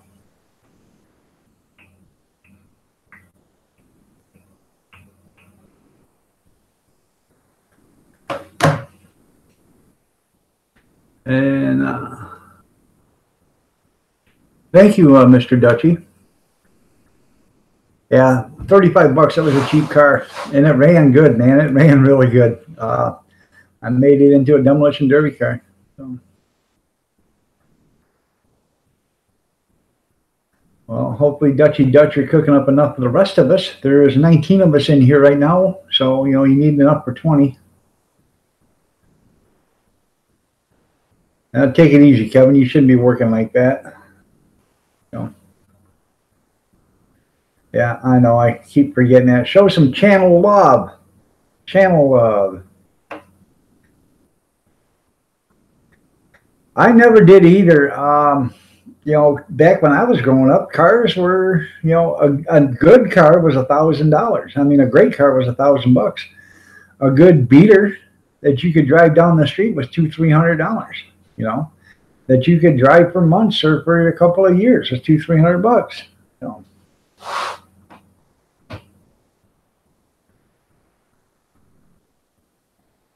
So, but things have changed. When scrap went to $300 a ton, these $100 cars all of a sudden were worth $900. Or $600 or $500. Depends on how heavy they were. Like the older Cadillacs, they're around 5,200 pounds or something like that. So that's 2.5 tons. That's $750. Scrap.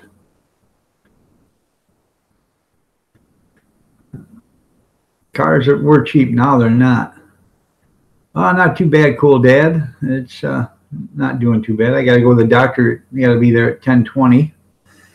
So I will be getting off here around 9 o'clock. I've got everything done, but I don't have to. I already took my shower and everything, so that'll give me some time to do some stuff I actually want to do or have to do after the live stream. You're right, 57 Red Rooster. Back in them days, you could buy a brand new car for $3,000. You could buy a brand new Chevette back in 1980 or 82 or something like that for like $4,500 or $5,000 or something like that. They weren't that expensive. But as soon as all these guys decided you needed to put computers in this stuff, that's when it went up. Yeah, $300 nowadays won't even buy you a hubcap. So. All right, Rita, you have a good one. We'll talk to you later. Dodge Dynasty, $1,800. Oh, that must have been brand new. $1,800 for Dodge Dynasty. Oh, I'm sorry. Because that's about all they were worth brand new, but I'm sure you didn't buy one brand new. So. Yeah, $300 won't even let you touch the car nowadays. I think it was, I had a Dodge Reliant. I believe that's what it was. 2-door, 4-cylinder with a 4-speed on the floor. It didn't go very fast, but that thing would get about it. And it seemed like it got like 200 miles to the gallon because, you put $20 worth of gas in it. I could drive for like 5 weeks without having to put gas in it. I only drove back and forth to work with it, but, I could put $20 worth of gas back then and I wouldn't have to put gas in it for 4 or 5 weeks. So.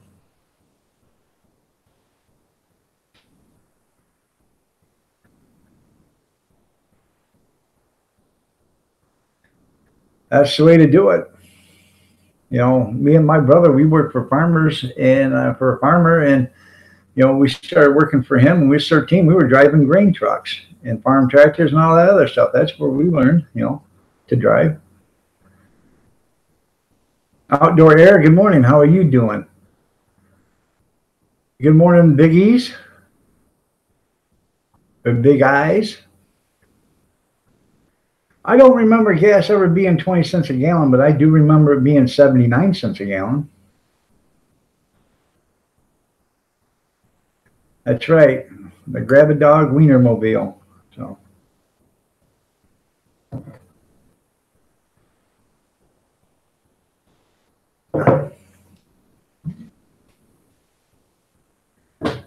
so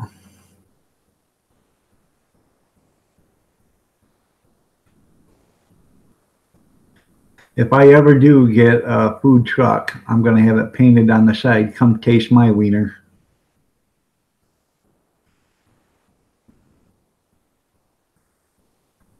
So,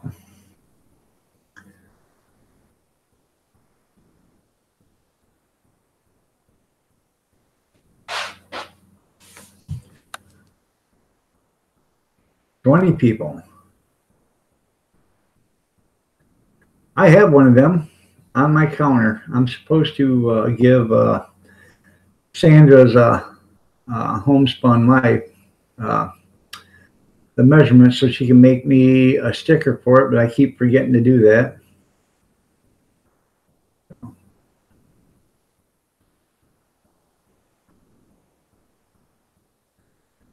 Yeah, I would think it would have been sketchy.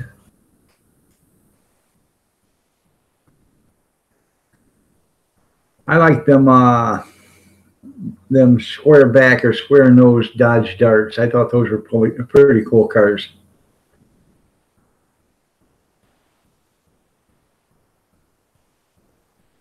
I haven't. I've never rode in it. Um, but I like the Dodges back in the 70s and the 60s. You know, the Super B, the Charger, the Challenger, the Dart they had. Those were all muscle cars, man. They all look cool. Then you had, the GTO, the Judge, the Malibu, the Corvette, the Mustang. It's worked its way on through all the automakers. They all decided they'd better come up with some, hot rods or muscle cars.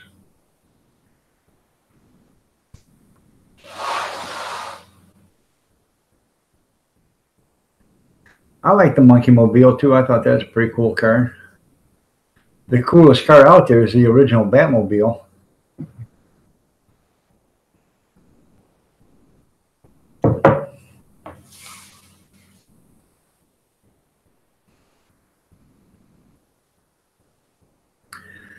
Yeah, I had a 55 Ford Fairlane. I thought that was. I bought that from a guy that needed money because his girlfriend was from Thailand, but she was in Japan and she was being held captive there by the Japanese government until somebody paid her, I don't know, some kind of fee that she needed to pay to be in the country. And so he needed some money, so he asked me about it, and I said, yeah. So I paid him the money, and I got the car and the title, and he got his girlfriend out of hock. So I like the Munster Mobile. I like the coffin coach. I like that too. And the Monkey Mobile was a GTO. It actually wasn't a GTO. What it was a Pontiac station wagon, I believe, because it had the 4 doors on it.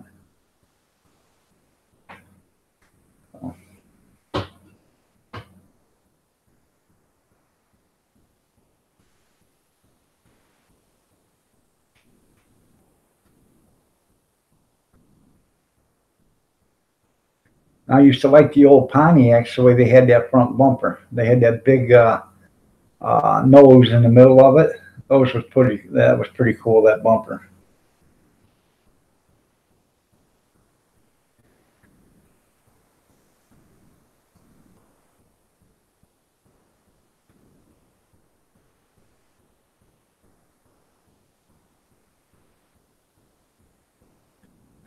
Yeah, it was a wagon. It was a Pontiac station wagon. But I think it had the GTO logo on the grill still, but I believe it was a station wagon. Um,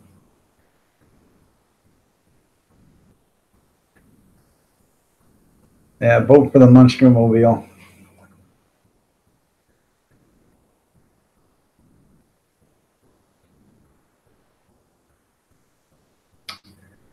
Yeah.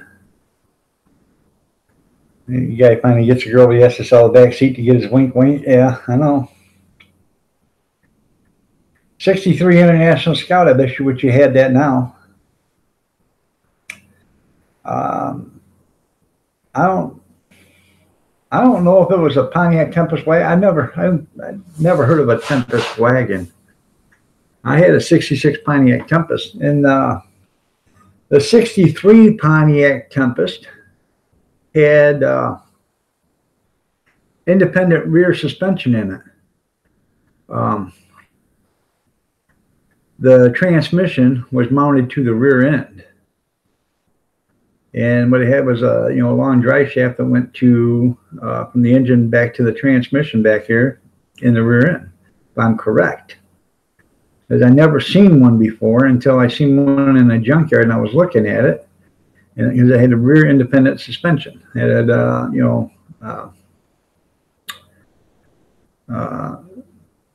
sort of like the Corvette, had the rear independent suspension. And if you watch My Cousin Vinny,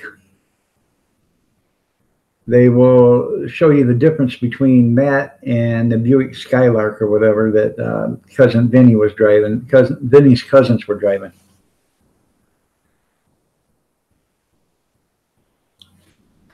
All right, I'll look at it.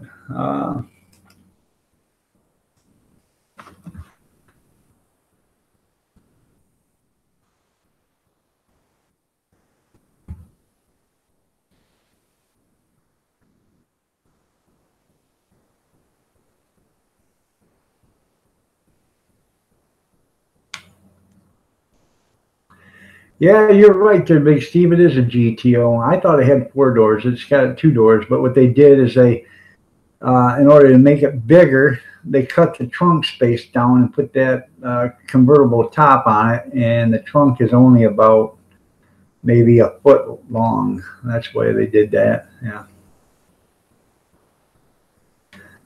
So I am corrected. So.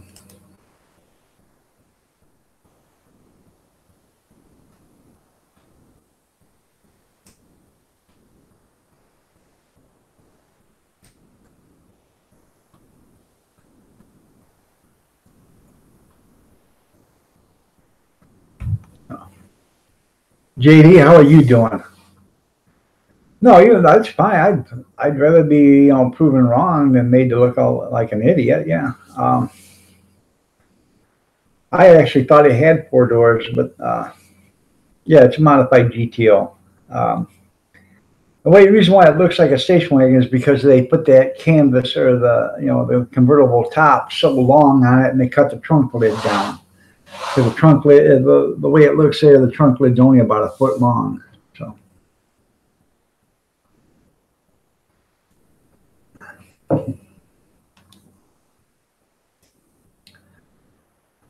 Kim just put out a link for the original Monkey Mobile.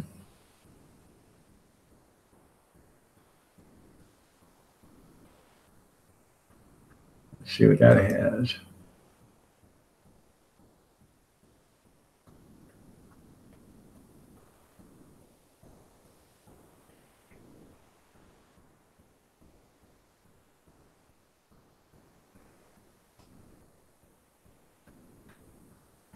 We're with the 1966 Monkey Mobile.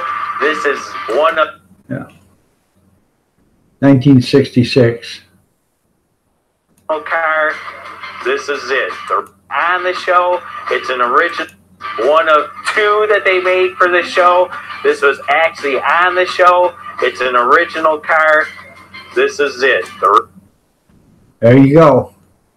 That's the original car. So.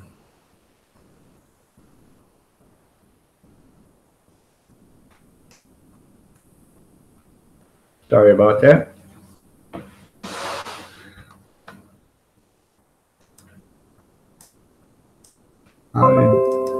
Yeah.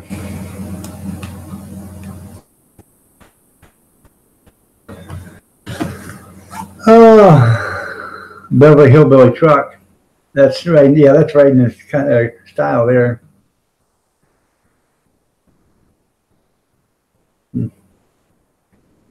They sell a fiberglass kit for that. You don't want a DeLorean. They are junk. They can only do 80 mile an hour. I mean, they got a cool body style and all, but if you want something that's going to have performance, it don't do nothing. It only goes like top speed's 80 mile an hour in that. You can't even outrun a tricycle with that.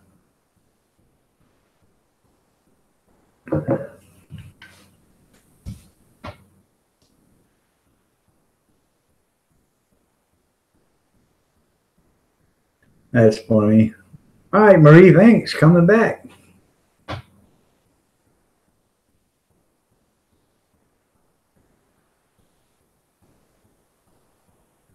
Oh, yeah, if you could, you would time. Yeah, right.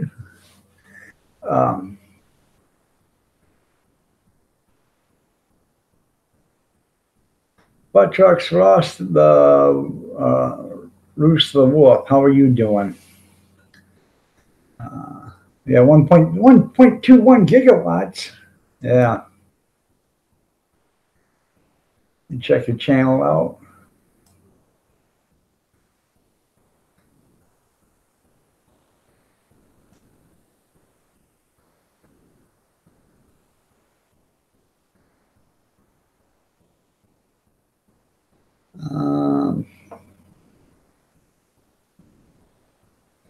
Follow me on Furry Amino. I have no idea what Furry Amino is.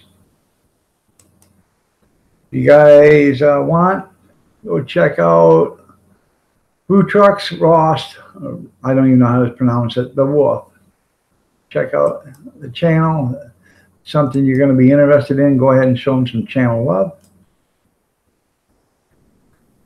Oh.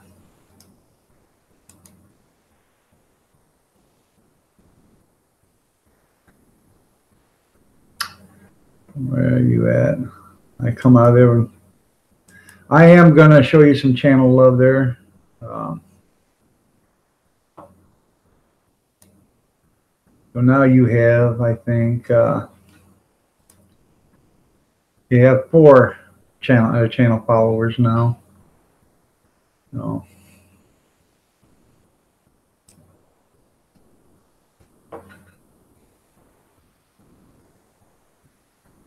What's the matter, McFly? Chicken?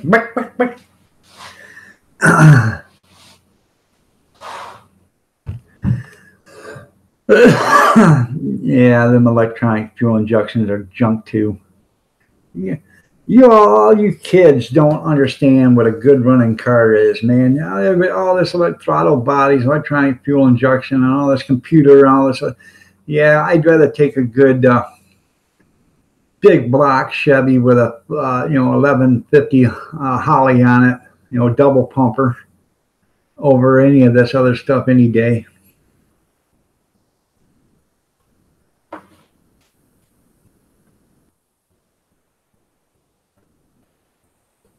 I probably got kids scratching their heads now. What's a Holly 1150?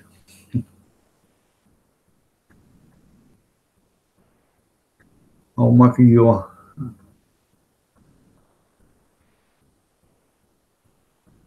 You think we got hoverboards now? Just they got wheels on them.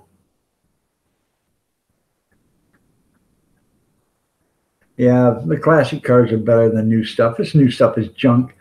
Where are you? When your computer quits working, where are you? You're stuck. And you know where you're stuck at?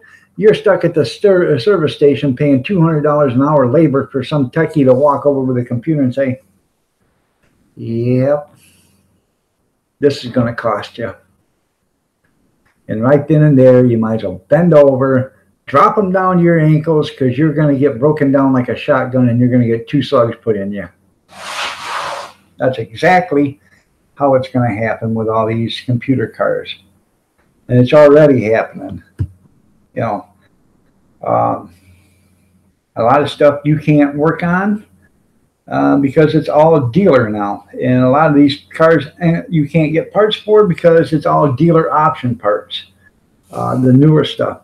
And that's pretty soon the parts stores won't be able to get new parts for cars because the dealer or the manufacturers are just going to make them for dealers only. So the shade tree mechanics will be out of jobs because the only thing they'll be able to work on is the older stuff, not the newer stuff. They're gonna do it to where their company owned garages, like the GM garages or the Chrysler garages or whatever, are gonna get their work. That's how they're gonna do it. So, and you can't blame them. They're just looking out for their own benefits. They start making the parts and they don't distribute the parts. They keep the parts to themselves, so you can't get them. And now you have to take it to a dealer to work on it. What are you going to do? You're going to take it to the dealer, or you're going to let it sit in your backyard and rot? Yeah, it's nice to be injected, but I'd rather be blown. You're right. So, yeah, I don't think there's anything actually better looking on a hot rod than a blower sticking out of the hood, So, all these guys put these turbos on there and nitrous oxide kits and stuff, not on the turbo cars, but you put a nice blower on a good engine, you got yourself a hot rod there. So then you hook in the nitrous. You're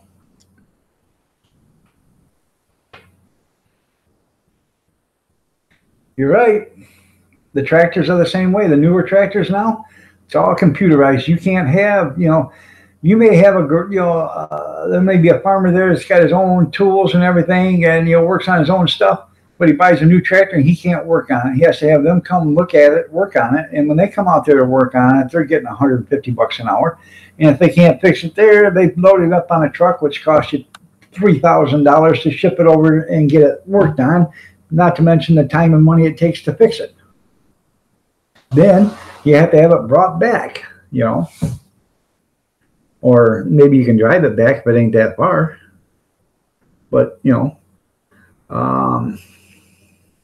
even if they pick up a tractor and drive it, 10, 15 miles, that's still a $1,500 tow bill because, there ain't too many truck drivers out there that's going to back a truck, up onto a parking lot, load a tractor on there, chain it all down for less than that. Because even if it's a 15-mile run, that's still a 5 or 6 hour job. By the time you get the tractor loaded, get it there, get it unloaded, and get back on your merry old way, you got a 5 or 6 hour day there. So, yeah, $1,000 just to get them to drive out. For what? For something that they screwed up to begin with most of the time. So,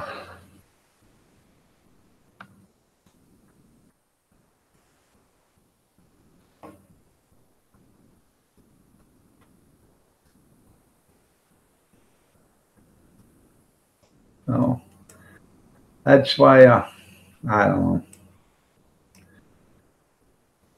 I hate the new stuff. I really do. I just hate it.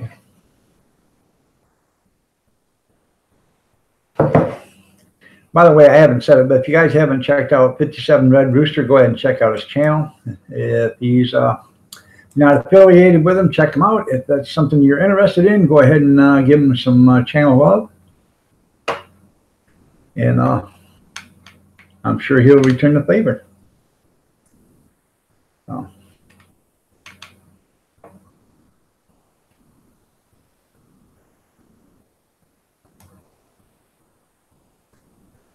I don't know, something's happened to my screen because everything is turning big or too small. I've got everything minimized. I go to click on it though, and it gets bigger than what it should have been. Nate, Nate, how have you been, man? I ain't seen you in a long time. Good morning. If you guys aren't affiliated with Nate Tech and other stuff, it's a good channel. He's a good man. Go ahead and give him some channel love. he'd appreciate it, and I'm sure he'll give you some back.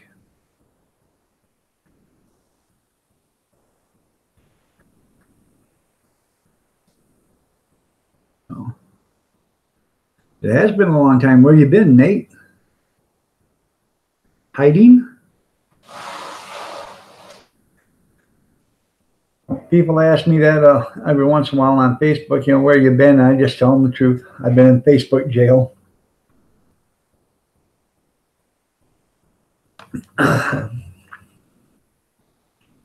Nothing like going to Facebook jail every once in a while. It makes your blood, you get your blood pumping. They just don't, some of them just don't seem to have a sense of humor, They keep wanting to tell Zuckerberg on you.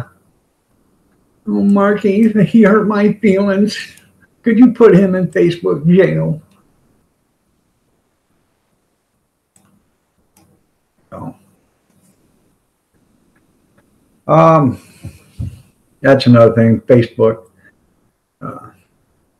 54 million people had their information sold to another company. Isn't that nice of them? Yeah. What's Facebook jail?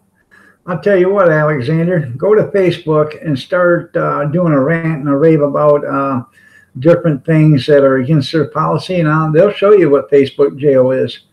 They'll suspend your account and they'll put you in timeout for first time it's 72 hours, or no, 24 hours. The second time 72 hours, and then it goes for a week, and then 30 days, and then it's 90 days, and then finally they just walk over and they shut your account off for good. So that's what Facebook jail is.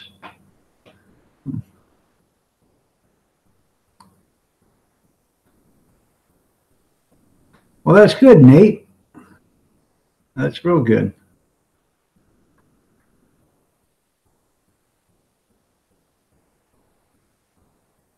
Oh yeah. My Facebook page is totally different than my YouTube page. I get pretty political on my Facebook, and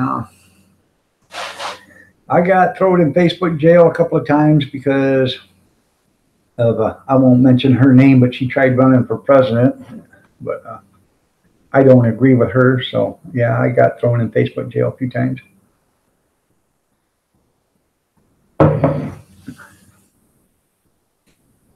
So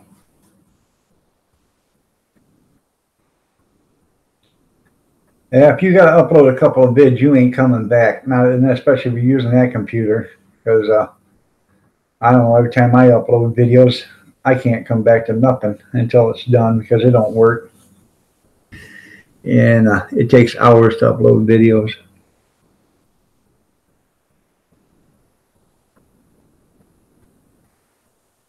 Yeah, there is no privacy on Facebook. It's supposed to be, but there isn't.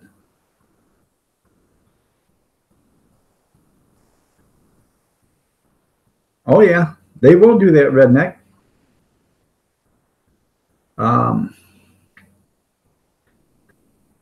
That's one of the things. Zuckerberg, he is a strong Democrat, and if you start going against his Democratic views too much, he's got people that go in there and they look at all these accounts, and if they think that you're going to an extreme, they will put you in Facebook jail. There's a lot of things a lot of people don't know. Your Samsung TV. If you guys got a Samsung TV and it's less than, I think, 3 years old, there is a camera and a microphone in 90% of the high-dollar Samsung televisions. And when you first start it up, you have to agree to terms and conditions. And the terms and conditions is that Samsung, at any point in time, at their choosing, can turn on the camera and the microphone. And when they do that, they can record anything that's going on in your house too. It's to develop better viewing situations for their TV, which that's not what it's for. Um, there's no way. And I'm pretty sure if the government wanted to, they could hack your TV and turn on your camera and your microphone if they thought you were a threat or anything like that. I'll never buy a Samsung TV. I'll never buy any TV that has a microphone or a cam in it. I'm sorry, but I'll never do that. No, it's not an infringement of your person's rights, because when you agree to the terms and conditions of that television, you're giving them free rights to do it. And let's face it, I've got to find anybody that's ever read the terms and conditions of anything, because nobody's got time to read 10 million words before they start their program or start their computer or start their TV or anything like that. So unless you want a couple of weeks worth of reading before you actually start anything, that's about what it's like with the terms and conditions on most things.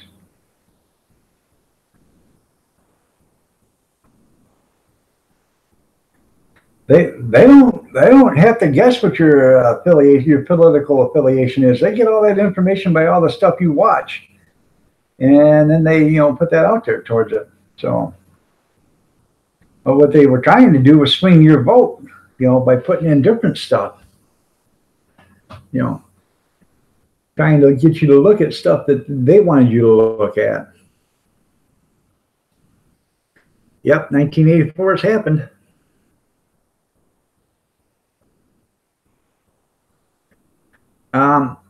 That's the thing, Alexander. If you don't agree to it, you don't get to use it. So you just bought yourself a television that you can't use. And a lot of places won't take back electronics after you open up the box. So you got to send it back to the manufacturer. And if there's nothing wrong with it, they're not going to take it back. And they can tell if you've opened it up and did anything to it, modified it or whatever. They can tell all that stuff. There's no way of getting around it anymore. You can't cheat the system, because there's so many different ways they figured out to stop you from cheating the system, or from screwing somebody over. So.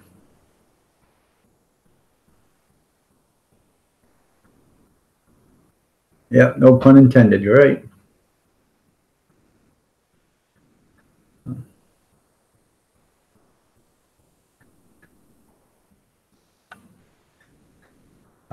I'm missing something. And you just sweet talking to another customer. Yeah. Yeah. You gotta watch his music, his videos on sweet talking customers. That's right. I'll send you a link there, old mucker.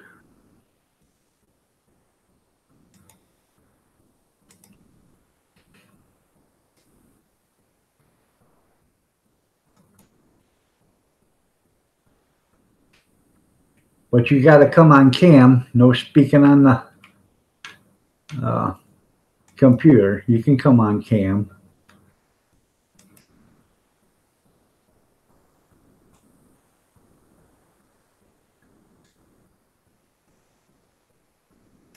There you go. I sent it to you. You know where to get it.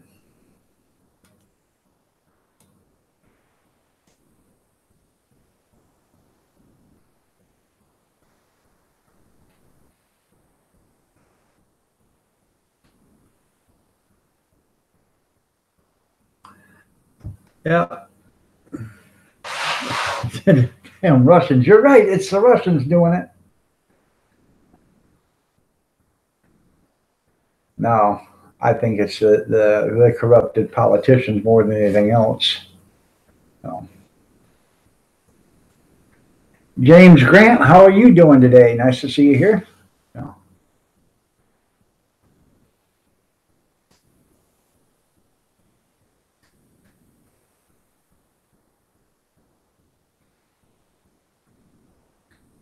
Yeah. Ruskies. Yeah.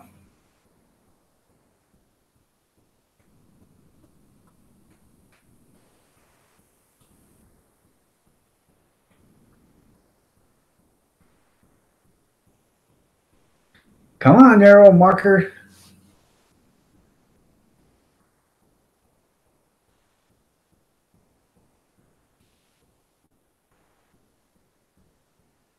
On the channel, we are going to, on the panel, we are going to have old marker.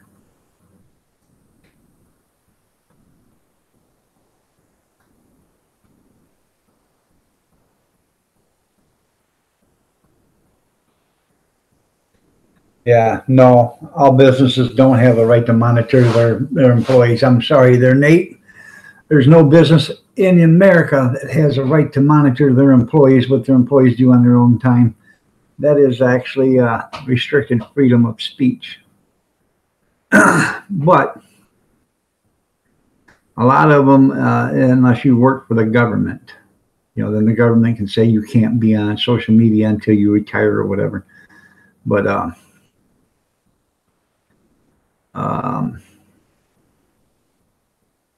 they can't violate your rights like that. Do you think there's a slight chance that human can communicate telepathy? There is a lot of things that we can do that we don't know that we can do. They have yet to. Our brains are like space in the ocean. They know it's out there and they know how deep it is, but they don't know what's all in it. And your brain's the same way. They don't even understand what 10% of what your brain can do. And that's what they claim. A lot of people only use 10% of their brain to begin with. So you got 90% of your brain that you're not even using. If you could use it to its fullest potential, you don't even know what you could achieve.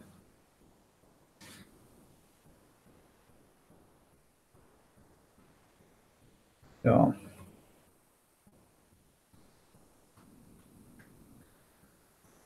and I like the movie with John Travolta when he has that aneurysm or that tumor in his brain. And he starts phenomena, that's what it's called. And he starts, he can start to speak Spanish and Mandarin and all this other stuff. And he learns Cantonese and, he knows, he becomes an instant genius, overnight. And they do claim that in a lot of places. People, sometimes there's people that go into a coma and when they wake up, they can speak, several different languages that they never even knew they could speak before. And it all has to do with something affecting your brain. So.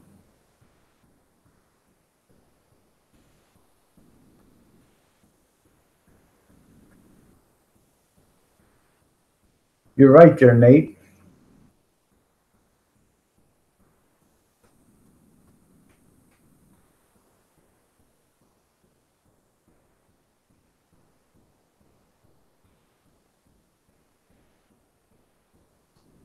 I don't.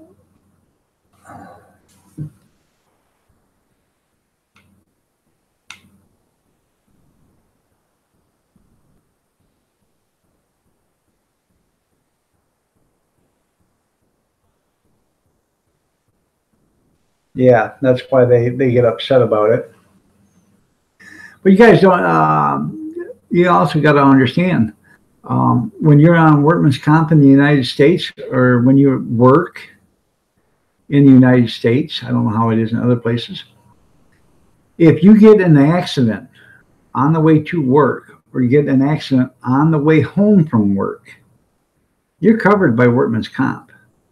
They cover you from the time you leave your house to go to work and from the time you leave work to go home. Now, you can stop at the party store and get a bottle of pop or something like that and go to work, but you can't go grocery shopping and then expect to be covered. No, but you can stop and get a bottle of pop or a cup of coffee on your way to work or on your way home, and you're still covered. But you can't go grocery shopping or, go to dinner and then you'll go grocery shopping and then get home 6 hours later. You're not going to be covered. You're covered in an expedient amount of time. They say if it takes 20 minutes to get from your house to work, and you get in an accident within 20 minutes, you're covered. So just remember that.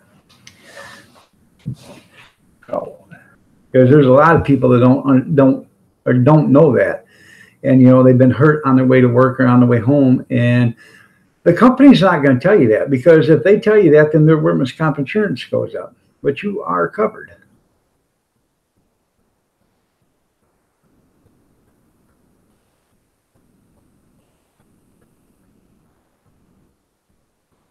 All right, cook me a steak, will you? And give it to Rocco. And I love you too. So. Carolyn 12, be free. How are you doing?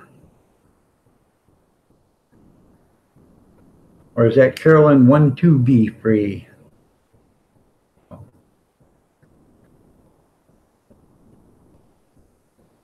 Charles, good morning. How are you?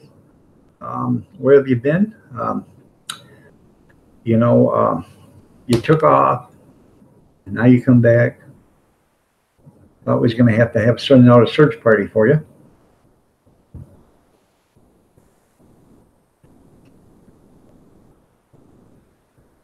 Oh, Mucker is in the house.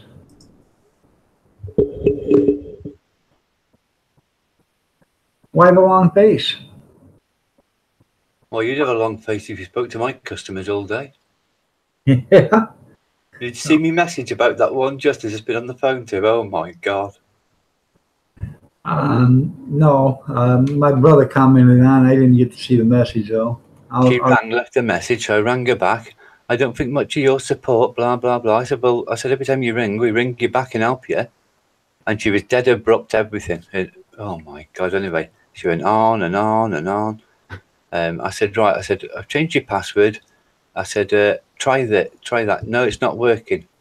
Invalid login. I said, right. I said, well, I've just tried and it's working fine on Internet Explorer. So she said, right, I'll open it. Hang on. So this was like 5 minutes after. Yeah, I've opened that. She said, and it's worked. I said, well, there you go. I said, so I was right.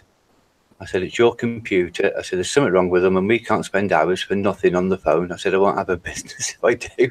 She said at the end, as for customer service, who's always right? I said, us. And she said, see you. Put the phone down. Huh. Well, because we are always right. 99.9% of the time, they're wrong. Every time. Right. And she was argumentative, honestly. Really bad. Well, but the customer is right. No, they're not right, though. They're wrong. I proved her wrong. I said she opened a new browser and it works, so obviously there's something wrong with her computer. But she wants me to spend hours on the phone trying to find out what's wrong. Well, what you should have done was reach through the phone, held her hand, and said, there, honey, it's okay. We'll get you through this. But I'm not here to help her with her computer. All I do is I sell her a service and they have to get on with it. If there's anything wrong with the service, I fix it. That's it. I understand that, but you should have held her hand and told her you'd work your way through that and comfort the poor soul. I'm not going to hold her hand when she's talking to me like a piece of shit on the phone. Am I? Well, if it was in America customer service, this is where they kiss everybody's ass to make them come back. And, everybody but me, I guess, because every time I call customer service, I get put on hold and you can hear the people laughing. Hey, I wonder how long this guy's going to stay on the phone.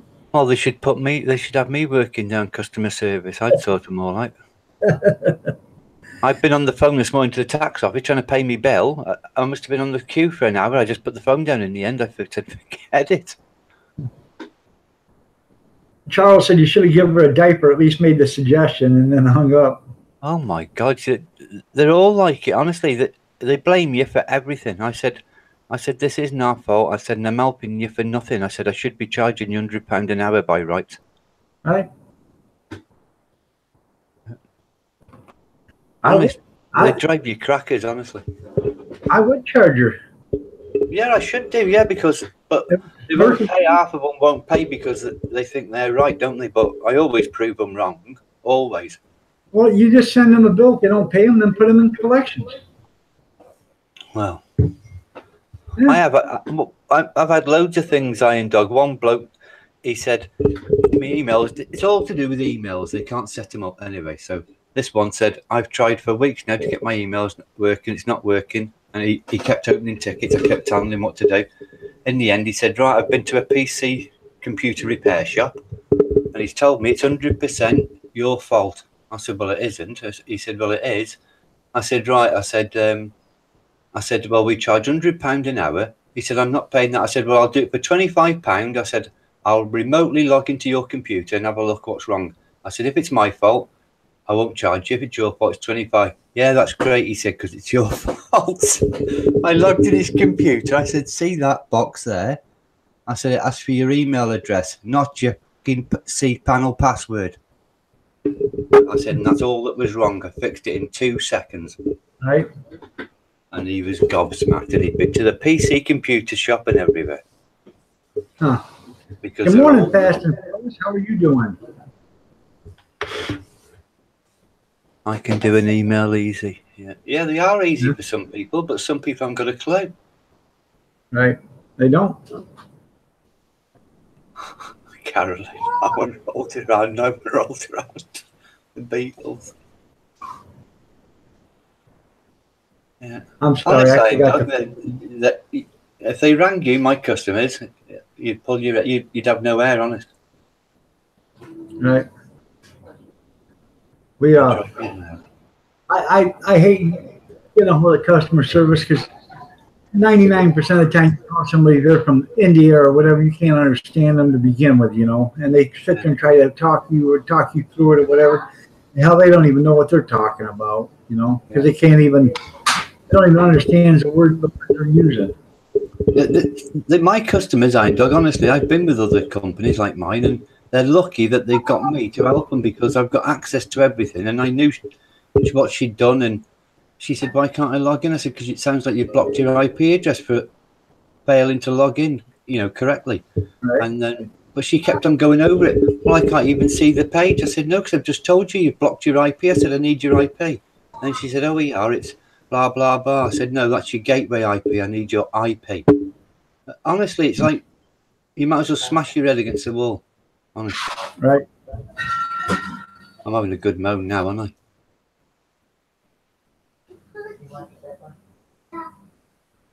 Well, that's good, Fast. Help desk type work mucker. No, I run a web hosting company. Run servers, email hosting, domain names, all that.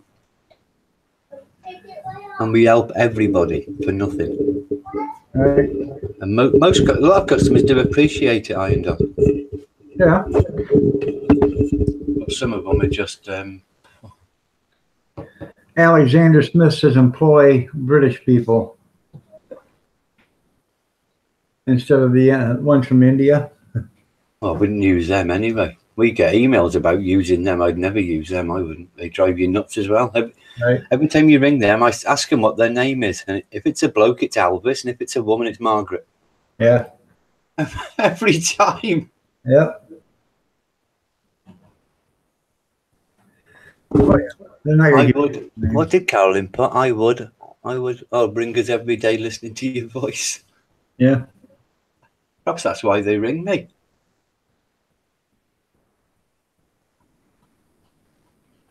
So, yep. Carolyn, I would all you every day just to listen to your voice. Yep. Right. I wonder if that's why they ring me. Yeah, because they want to talk to you. Yeah. It's because I talk to them like this. How can I help you today? Yeah. Flying Monkey, how are you doing this morning? Get it up fast as put. Get it off your chest, mucker. Yeah. Yeah, they half the time you can't understand what the hell they're talking about. Anyway, Fast, Iron Dog had a good old rant about governments and everything else because I was listening. Yeah. So I'm allowed one. Yeah. I don't like the government, so I think they understand that. So I thought you loved them by the way you were ranting about it. Oh, I thought you really liked them. Yeah. So I don't trust the government. So. Not too bad there, Flying Monkey. Not too bad. is back. Oh God, look who's back. Big Steve. Yeah. Yeah, that goes for every government. So yeah. I trust my government Yeah, I bet you do. as far as I can spit. Yeah. Yeah. It's a sexy voice you got there, mucker. That's a saying. Oh. Fast. Last night you said let's do what they do at Iron Dog's channel and talk, 30 seconds about your channel. Well, then I said my 30 seconds. I thought we were all done because that's what I do at mine. At the end of my panel, at the end of the live stream, we give 30 seconds to everybody, let them talk about their channel, and then we all walk out. Well, I thought you were done, so I said goodbye and everything. Next thing you know, my wife said, yeah, Fast, he's still on. I said, no, he said he was done. 2 hours later, Fast is still on. Well, whatever. I thought he was done because that's the way we do it here. Talk about your channel for 30 seconds on the way out the door. So. Fast was on for hours. Well, he's like wallpaper. He was hanging right in there. Yeah. I still can't believe how many people were in his room. Yeah, he had a bunch of people. I was impressed, actually. Yeah, I was. Big Steve says, I thought we were homeboys there, old mucker. Hey? Who did? Yeah, Big Steve. Yeah. Yeah. Oh, you got me starting talking about your crappy Mustang. Then you picked on me Royal Enfield. Huh. I love winding people up. I have missed everything. The stream is playing in the background, but my young lad got onto my phone, deleted all my apps, and downloaded games downloaded games, and our government is a disgrace. Well, practically every country's government is a disgrace. If these countries' governments could do it, they would put everybody in slavery, But they know they can't do it to us here. There's a few countries that could do it, and the only thing is it only lasts for a little bit until other countries said, no, you can't do that, and revolted, but. I've got Big Steve's pup. I told him before, but I've had big bikes, Big Steve, that would suck your Mustang up the exhaust and spit it back out. Yeah. He said, them crappy old moped you ride there, old mucker. Actually, those are pretty nice bikes you got there.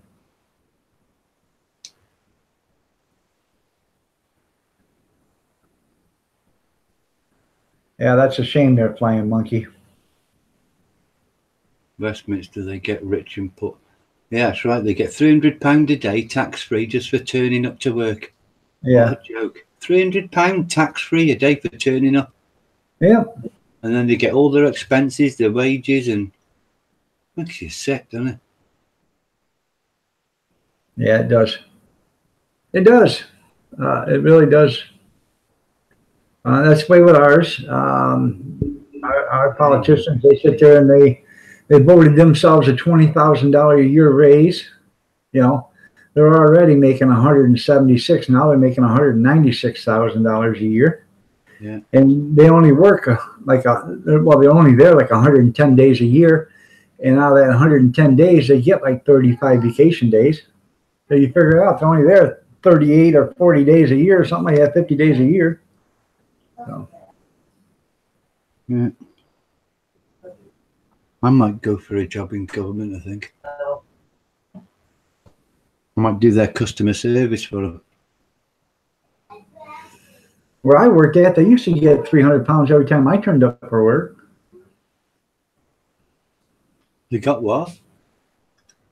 Where I used to work, they used to get 300 pounds every time I turned up for work. Because that's what I weighed, 300 pounds. Yeah.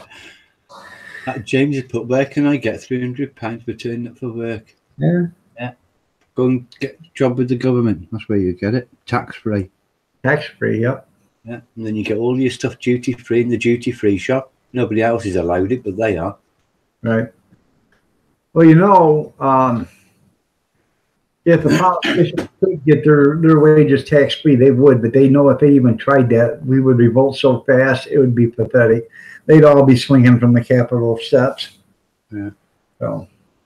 Well, they get away with everything here. God. Yeah. Honestly, it's just ridiculous, honest. They've even got their own duty-free shop in the House of Commons. Yeah. And we bring anything back from abroad, you get it took off you.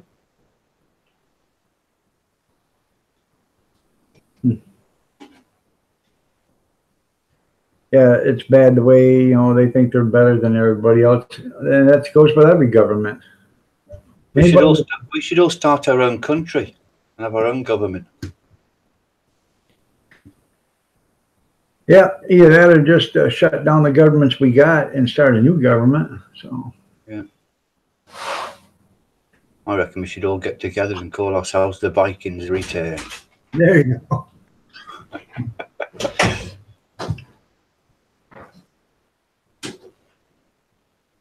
Sometimes, Steve, you mean all the time? Sometimes. Yeah, there's a lot for them, and you're right. There's a lot for us. That's the same way here. Yeah. Like I said earlier, you know, bribery is against the law here, but it's perfectly accepted in the capital, you know, in politics. You know that Gordon Ramsay you've seen in TV, Chef, haven't you? Yeah, and the guy that thinks he can cook. He lives by us, and he got done for speeding on the bypass over 100. Yeah. Over here, over 100 is instant ban. He got a fine. Yeah. A fine. Because of who he is. If it was me, I'd have got banned. Right. That's 100 kilos? Hey?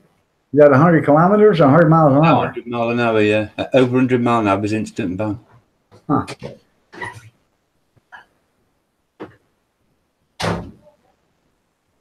Yeah. And he got let off, just got a fine.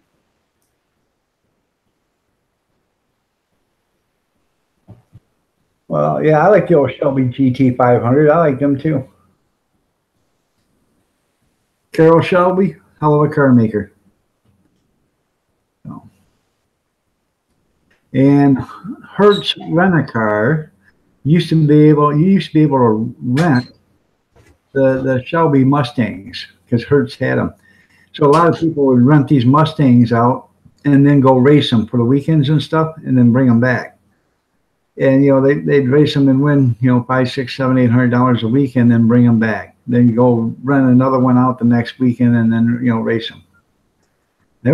People were making money off in Hertz Rent-A-Car doing that.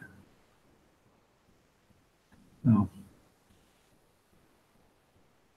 Viva la Revolution! Yeah, there you go, Flying Monkey.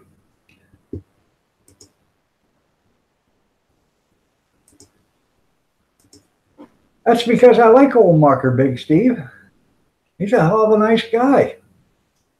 Rhinda, how are you doing? Or Rinda, excuse me. Rinda's World, how are you doing? Glad to see you're here. So.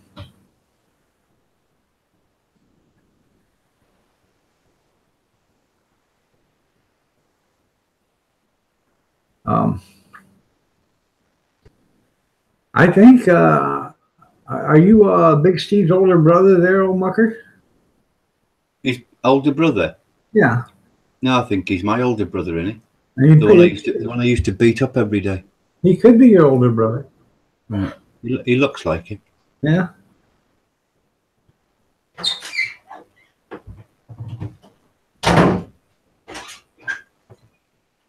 Yeah, Rinda. It's like Linda, but with an R, so it's Rinda. So Rinda's World. All the American cars sound great. We never see anything like that over here. Plenty of American cars over here fast. Yeah. Probably not in Ireland because of all the potholes. All the potholes. That's right. That's right. Well, then they're used to it because you guys drive on the left of the road and we drive on what's left of the road. So. Yeah, yeah. Yeah, I used to beat both of my older brothers up as well, Big Steve.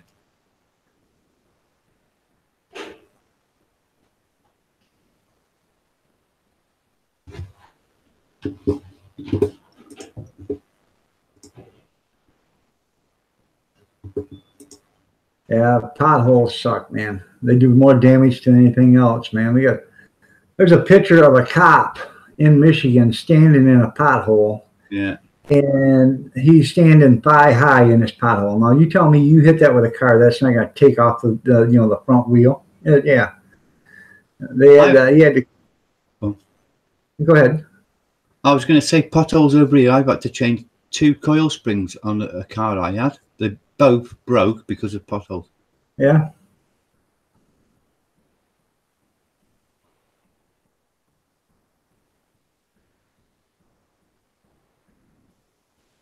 Oh, you're welcome there, Fast and Fearless. I try to show everybody some channel love, and I had people show me how to get started, and that's everybody needs to show somebody how to get started, and then once you learn how to get started, you just start experimenting, and you learn on the way. So that's the best way to do it. Angel of Mercy, fam, how are you doing this morning? Good to see you here. It's a new name. I'm probably have showed it channel love, but I better check just in case. Yep, you have 900 channel followers. So if you guys aren't acquainted with that, Angel of Mercy, go ahead and show her some channel love.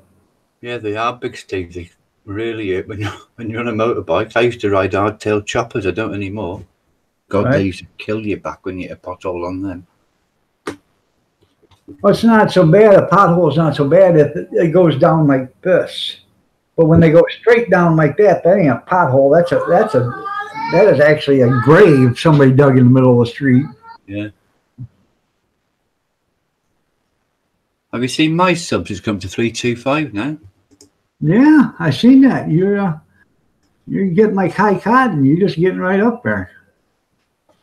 Good morning, Mrs. Iron Dog 63. How are you? If you guys aren't affiliated with Mrs. Iron Dog 63, go ahead and show her some channel love. We are going to start to do some videos with her channel. I want to get her into this, and she wants to do some cooking channel or some cooking videos and stuff. She's a really good cook, and I think you guys would enjoy it. Good morning, Mrs. Sexy, Mrs. Iron Dog.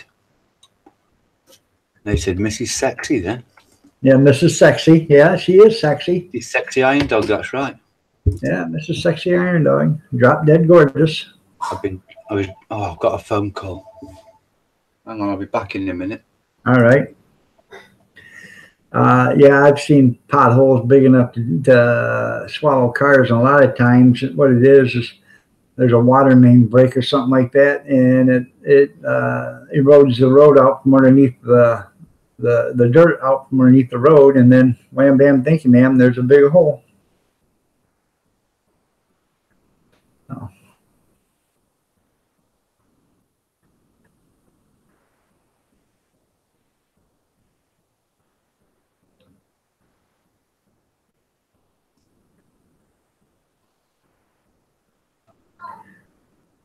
Nancy's show, good morning. How are you doing? Nice to see you here. If you guys aren't affiliated with Nancy's show, go ahead and check her out.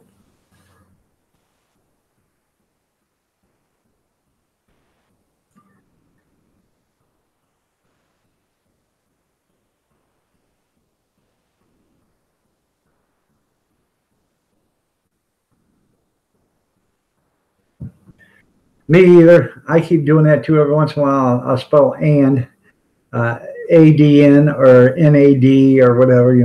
Why get one finger faster than the other?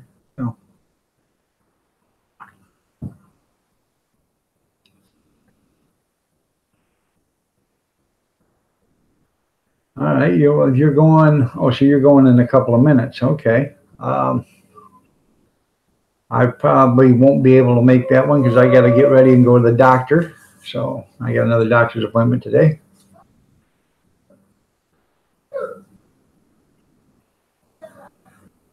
You know, that's exactly what's going on here in the United States. We spend millions and billions of dollars a year on road work, but it doesn't seem to help because, you know, they get all this tax money, but the roads don't get any better. So,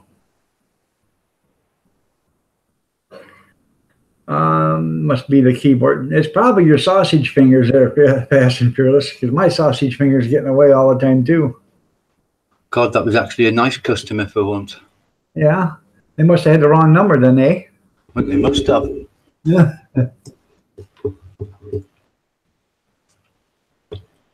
Just loads of chat now, aren't I? Right. You nobody talked about you. So. Yeah, some typos can get you in a lot of trouble. There's this woman called Mrs. Chicken Shit. She didn't. Chicken shit. Yeah, that's her name.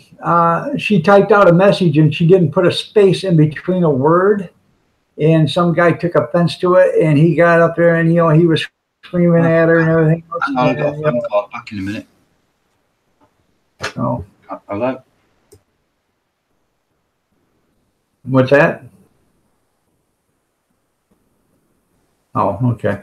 But anyways, the guy took offense and called her out and started yelling at her. He got on her live stream and, you know, why did you do this? Why did you do that? You know, you did this. And she said, listen here, it was because I didn't put a space in between you. And that's why that word looks like that. It's not, if you look at the word, put a space in there. That's what I meant. I didn't get a space in between the two words.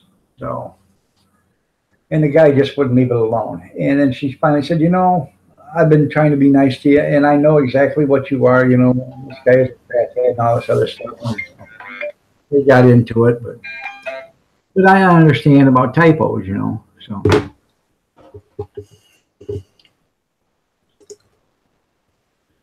Oh, okay. You do everything. Well, see, that's what when you said do the 30, like we're going to do like Iron Dog does, do a 30-second, you know, channel review. I figured we were done. Because that's what I do at the end of my stream. That's why I said, well, since you're leaving, I guess I'm going to get out of here. Goodbye, everybody. And I went and sat in my recliner. My wife said, yeah, Fast is still on. I said, you're kidding. So I walked out there, and then, you know, then I talked to old Mucker a couple hours later. He said, yeah, Fast is still on. I said, wow, you know, sorry, I thought you were done. Honestly, that's why I left the room. So. The worst typo I ever did, Doug, was on a support ticket. I can't remember what I was saying, but I called this customer a dick instead of something else by mistake. I laughed that much. It was just so funny. The customer laughed as well. It was just, I just couldn't believe I put dick instead of the other word. No, I meant to say you had a big deck. Oh, God, it was so funny, honest. Yeah. At least they took the funny side of it. Yeah. Yeah. Well, I can't remember what I was saying, but I called him a dick anyway. Right. I was probably thinking what a dick you are, wasn't I? Yeah. What a dick I am, yeah. Yeah, I do the prayer at the end of mine too, but when I have panel on there, I also tell the panel, you know, at the very end before we close out to tell me 30 seconds, to tell the panel, to tell everybody in chat 30 seconds about their channel. And then, you know, that's after I say, you know, the prayer list. So, you know, when Fast said, this, I'll talk about the channel for 30 seconds, I figured we were all done. You know, I didn't know. So I figured he was done. So. Yeah, well, Big Steve, I couldn't help it. You're welcome. I've called customers worse than that in the past. G-Trucks has got 13 channel followers now instead of 3 when he walked in here, so that's good. Few trucks, go to Green Bay Wackies at night. Type in Green Bay Wacky and look at his channel. Show him some channel love, hit his bell, and when he does a live stream, go in there and, you know, start snooping around. And he gets 150, 200 people in that chat room. and they will show you channel love, but they call it bussing, B-U-S-S. So they will bus you and you bus them back, or, you know, one or the other.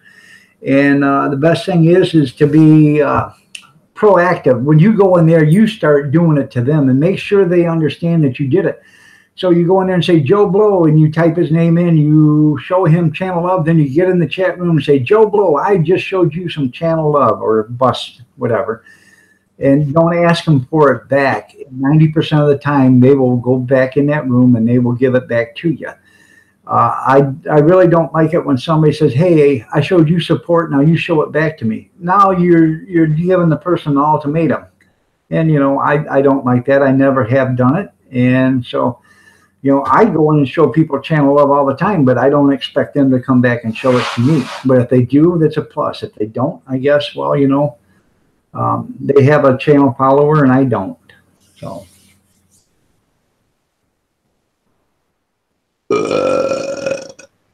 But what I'm trying to get to, yeah, Green Bay Wacky. But what I'm trying to tell you, Steve, is you go there. If you need to get to your 1,000 channel followers plus your 4,000 hours watch time, you got to combine those two. So you need to get your 1,000 viewers in, or your 1,000 followers. So by doing that, you go over there and you help. You know, you get your 1,000 followers there, and then you make your videos to get your 4,000, and now you combine the two, which will get you monetized. It's hard for a person just to go out and put out videos and get their subscribers or their channel followers. You have to actually go out and solicit channel followers. Yeah, you know, demanding it back is exactly right. Like Free Music says, is almost bullying. So I have never said, you know, to somebody, I have showed you channel love, show it back. You know, because that is, well, like he says, it's a form of bullying, but I feel it's a form of an ultimatum. You know, you either give it to me or I'll take my, you know, channel follower back, you know. Well, what are you laughing at? Big Steve and James, because I burped. Oh. God. You little piggy. Yeah. It was me dog, not me. Yeah, it was a dog. So, well, yeah, a lot of people aren't going to be bothered by monetizing because to achieve that goal is going to be hard. But I've already achieved the goal, but I'm not monetized yet. So, you know, in order to be monetized, you gotta keep the stuff up. I'm already close to getting. I'm already halfway there to my 4,000 hours for this year alone already. Stop bragging. Yeah, I'm bragging. I'm not to toot my own horn, but I'm bragging. Yeah, it's extortion. That's exactly what it is, Marie. But no, it's not bragging. But this is a thing to do. You got to do live streams to get watch time. Because, you know, unless you've got 5,000 subscribers, okay, 5,000 channel followers, and you get 10% watching your videos, that's only 500. And if you get 500 people to watch your videos and you only put out one video a week or one video every 2 weeks, you're never going to get the 4,000 hours watch time. Never. Because you're not going to, some people are going to watch that 5-minute video. Some people are going to watch 1 minute of that 5-minute video. Some people are just going to click on, hit the thumbs up, and click out of there, which you're not even going to give you a minute. So with live streams, most people come in and at least stay for 2 or 3 minutes. They want to figure out what everybody's talking about. I've had people that's been in here since 5:45 this morning. And right now it is 9 o'clock almost. So it's 8:45 right now. So they've been here for 3 hours. So you figure that out. If I've had 3 people in here for 3 hours, that's 90 minutes, or that's 180 minutes times 3, which is 540 minutes, 560 minutes, something like that. 180 and 360, and yeah, 540 minutes. So you figure that out. That's almost 11. Didn't I? Huh? Did I come That's in? almost 10. I can hear you. I said, did I come in at the beginning? I think I did, didn't I? Near enough. Yeah, you come in right at the beginning almost. Yeah. So, yeah, there's a lot of people write streams, and if you do your live stream, make sure you go to live streams. I went to Fast and Furious last night, and if it wasn't a bit for the confusion, I'd have been there longer, but I thought he was ready to shut it down. I've been to a lot of live streams. I was at like 15 live streams yesterday. I may have only been there for 10 minutes, but I was there. I showed them some channel love, and I left. I showed a couple of people on each one of the live streams some channel love, and and it gets your name out there. So they, you go to 15 or 20 live streams, they have 20 people or 10 people in their live stream that you don't know of, and you show them some channel love. Now you got a couple of extra people looking at you from every live stream. So if you do 10 of them, you got 20 extra people looking at you. Now you might get an extra 5 or 6 people in your live stream every day. Can you remove Big Steve's mod status so I can just give him a timeout for a minute? No. Some mate you are. Yeah, I know. No. So I won't do that. Some mate you are. What a letdown. Well, I can remove yours. You can time you out. That would be funny. No, I would never do that either. It would be funny though. Come, he said, "Oh, come on, Mucker, give me kisses." So, Kiss Ben my Inya. Okay, here's another channel, Ben Inya. If you guys don't know about Ben Inya, Ben Inya is how can I put it? He's a fan of the 420, but Ben Inya is the place to go if you want to find channel followers. You go to Ben Inya, and he has a multitude of people that comes into his live streams, and they will show you some channel love. So let's see what he wrote. What's up, folks? Driving the Ben Inya 420 bus through the chat. I got everyone here. Everyone, please get on the bus. Thanks for the stream, Iron Dog 63. You are welcome, Ben Inya. And Ben Inya, go ahead and hit his bell and stuff, because he does a lot of live streams. And if you're into the 420 scene, he has other stuff on his Facebook and stuff that he has live shows that he does, or he has what they call it, he's a bud tender and some other stuff, So if that's what you are into, go ahead and get a hold of Ben Inya. So.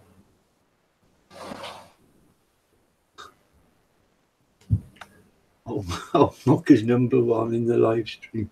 Yeah.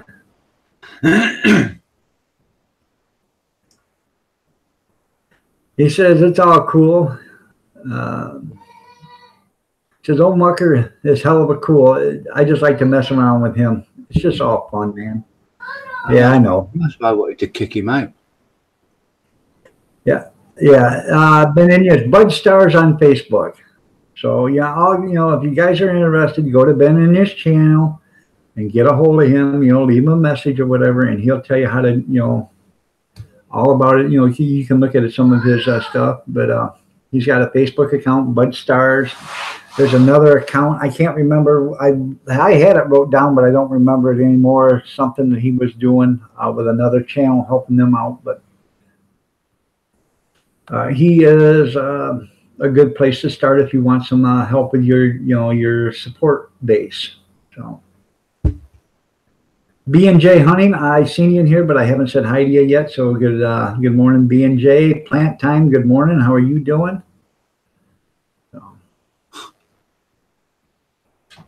Big Steve is jealous of old Mucker. Yeah, Big Steve jealous of old Mucker, yeah. No. I don't.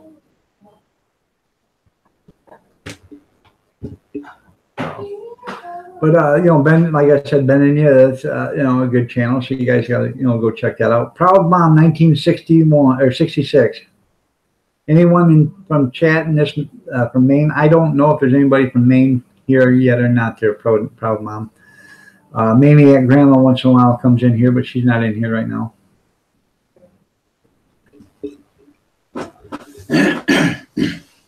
Well, thank you, Ben. And yeah, I appreciate that 100%, man. I really do. Tell the missus I said hi. So, Angry Amish, good morning. How are you doing? The 4 Pauls are watching. There you go.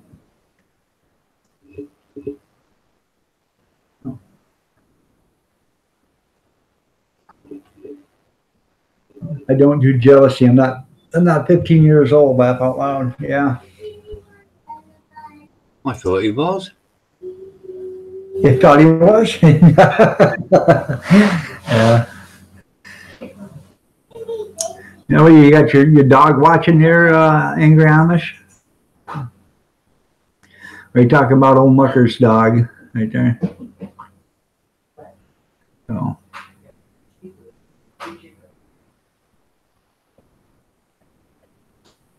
Yeah, Dean Blazing 420. Yeah, he's from Maine, but he's not here. But Maniac Grandma and Gene Chambers, but Gene Chambers ain't been in here either today. So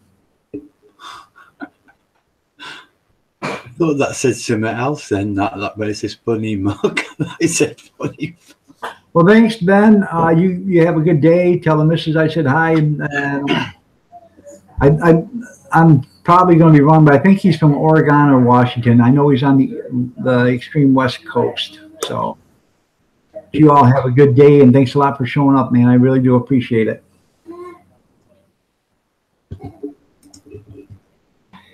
You still need 2,200 hours in watch time there. It's like I said, the best thing to do is a bunch of live streams there, B&J.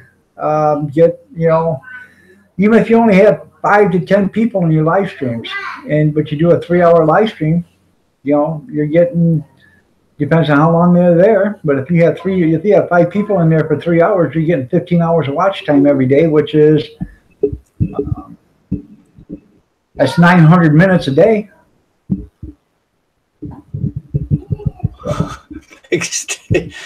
I thought you were in your 30s, Muck, until I found out your true age. Yeah, I wish I was in my 30s. Yeah. I wish I was in my 30s too. Great, wouldn't it? I would be. I could be chasing Miss Iron Dog around the house. Yeah, and I could be. Yeah, right. Yeah, that's the thing you need. Chase around the house now, actually. Yeah. See, Mrs. Iron Dog wishes she was 30 so I could chase her around the house again. See? Yeah, yeah. Well, thank you, Alana. I didn't see you here, but thank you for showing up. I appreciate you being here. Hopefully you start to feel better. I'm sure you're probably still weak from the government takedown at the Veterans Hospital that they did to you, but I'm sure hopefully you'll get better here shortly. Yeah, it depends on how many people you get in there, but like Free Music says, he gets between 7 and 16 hours on his music streams every day.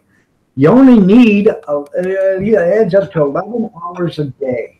So 11 hours a day is only 660 minutes. So anything over 660 minutes is a plus. So you can bank that. So when you start banking on that extra every day, the faster you get to your 4,000 hours. So I'd like to get a hoverboard and chase her around the house, but she won't let me. Yeah, I'll chase Mrs. Iron Dog. There you go.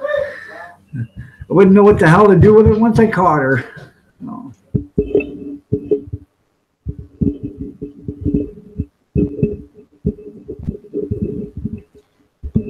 That wouldn't work, Angry. I know. See, it wouldn't work, Angry. She'd let me catch her too fast.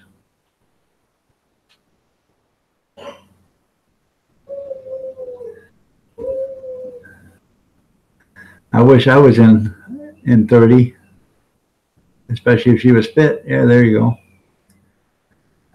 Off-grid, new from off-grid homesteader Cecil E. Skinner just put out a new video. I wanted one of these but couldn't afford it one, so I'm building one. I don't know what it is, but you guys are interested in Cecil Skinner, go ahead and check his channel out. He is a good channel. My walker's broken. His walker's broken. Yeah. Unfortunately, I have a walker, but you know, I had my knee operated on, got a new kneecap in April, and they wouldn't let me leave the hospital until I bought a new walker because the walker I had was old and decrepit and, you know, wobbly and all that other stuff. So I ended up buying a brand new walker, cost $300 and some, and I used it for about 2 weeks. So I got a brand new walker sitting in my upstairs hallway. So. Sell it. What's that? Sell it. No, I'm going to keep it just in case I need it. So again, you know, I'm having this hip problem right now, so I might need it sooner than later. Eric McComb, how are you doing today, sir? It's nice to see you here. It's I can't even tell what time it is. It's 9 o'clock nearly your time, isn't it? Yeah. And 2 p.m. in it almost. Yeah.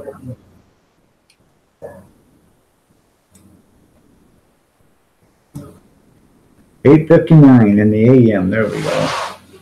Had part of one screen on top of it. I couldn't read the time of it.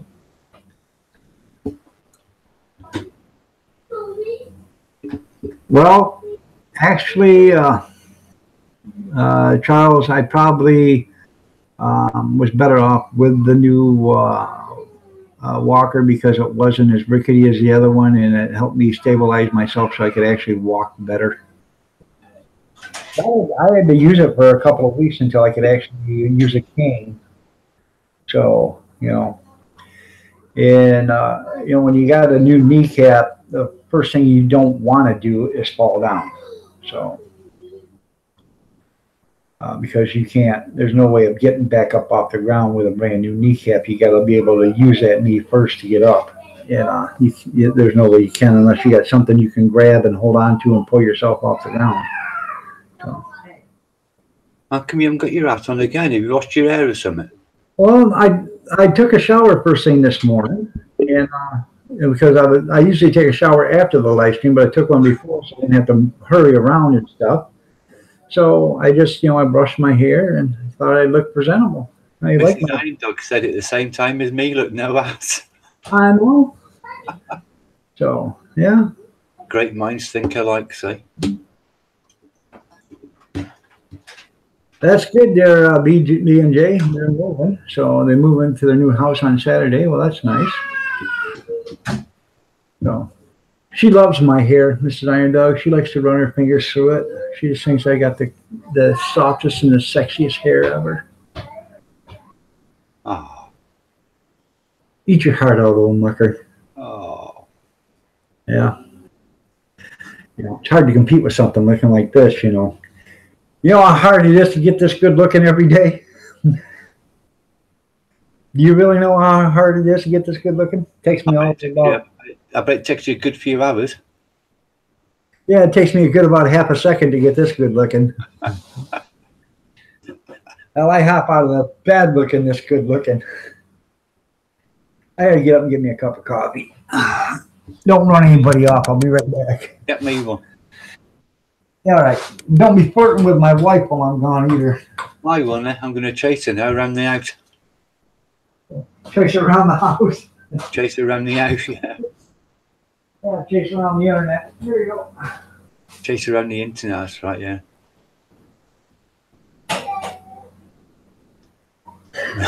Looking for knits. Pull up your knickers.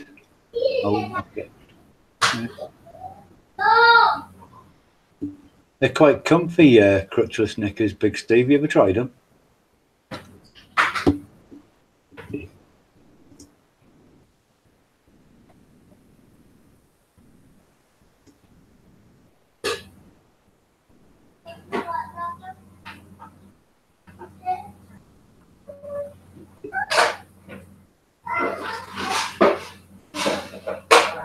Oh no, B&J Auntie got the excuse now, taking his dogs out. Look, me and Iron Dog know what that means.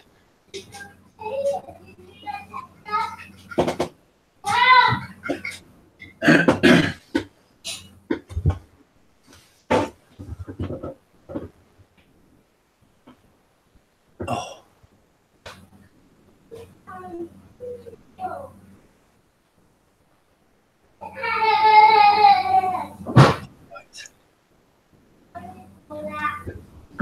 Oh.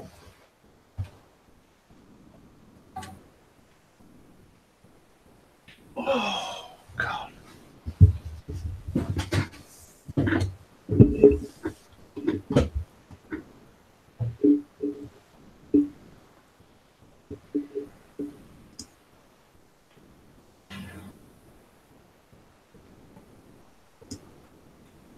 Anybody want to talk about anything?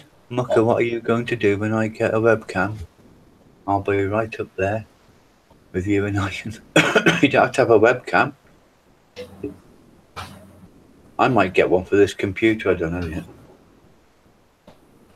I've got to order some stuff today for me GoPro, some batteries and that. I might get one at the same time.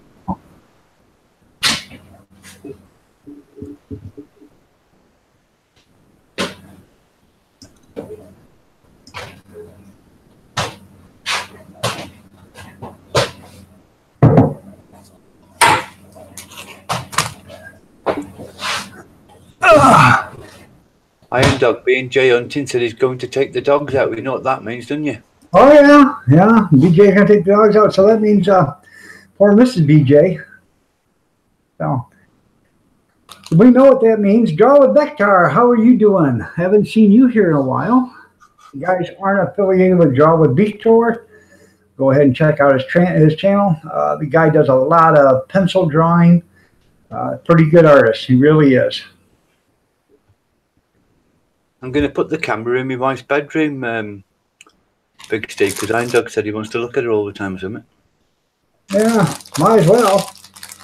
Every time you turn around, old Mucker's running, feeding the dogs, taking the dogs for a walk, checking the snow out the window, fixing a puka pie, getting a cup of getting a tablet.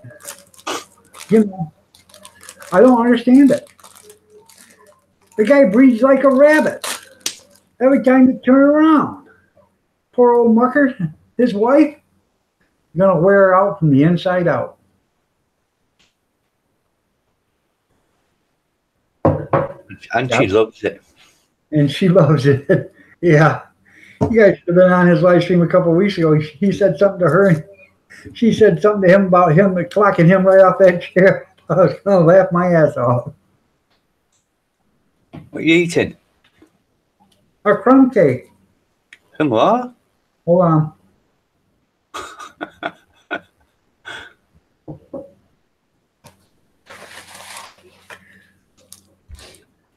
A coffee cake. Crumb cake. Oh, right. Yeah. Spoiled you, huh? Yeah. I'm spoiled. Yeah, they're homemade. Yeah. Wife spent hours making them.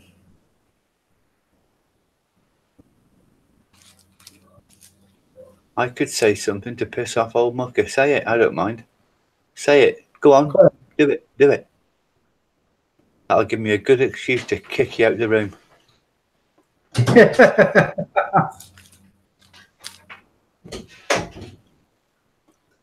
Big Steve, you had to go to old Mucker's live streams. You'll like it there. And that's later at night.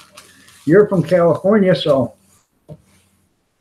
he's crumb cake, old Mucker. He's you're 5 hours ahead of us, so that would make you could go to his room at if he started his room at 10 o'clock at night, you could go to his room at let's see, you're 5 hours, so that would be 5 for me. That you could go to his room at 2 o'clock in the afternoon and spend the afternoon with him while he's getting ready to go to bed. Come on, Big Steve, spit it out. You might as well now you've said it. Just me. Good morning. How are you doing?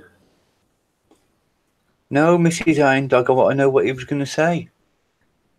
He says, I've been there before. He blocks me. I want to kick him out. I kick him out. Right. Oh, God.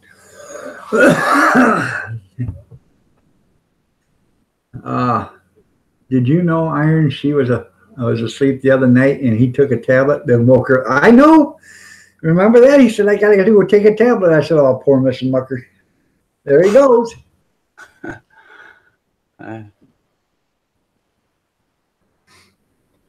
I will defend you, Mucker. Now you got my Mrs. Iron Dog sticking up for you. Give Big Steve a big old slap for me. Very well. How are me you? all the time. I'm doing okay there, just me. I gotta go to the doctor. In fact, I'm gonna get off here, and I ain't gonna be on here no longer than 9:30. At 9:30 is gonna be the cutoff time because I actually have to get dressed, and it only takes like 5 minutes to get to the doctor's office, but I gotta make sure I'm there. So.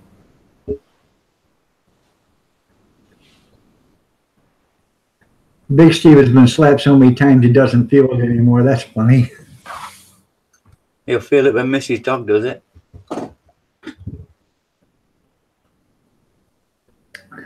Okay, I bow down to thee, Mrs. Iron. That is cool. I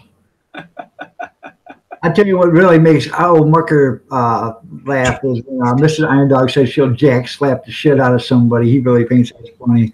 Jack slap. Yeah. I wanted to do it. Dinners, how are you doing this morning? Good to see you here. You're right, Fast. He didn't say which one that tablet was for. Jen's Universe, how are you doing? Saying hello to Mrs. Iron Dog. And just me, Jack Slap. Yep. And the old term jack slap is when they used to take a blackjack and slap the tires, and that's what they got the jack slap from. Big Steve, scared of Mrs. Iron Dog. Yeah, scared of Mrs. Iron Dog. Yeah. She can be a bruiser if she wants to be. She's a toughie. Yep. Yep. That's where they used to take, old bully club, and truckers used to take an old bully club, which was a leather strap with an iron weight on, lead weight on the end of it, and they would thump their tires and check their tires, and that's they were called jacks, and that's where the old jack slap comes from.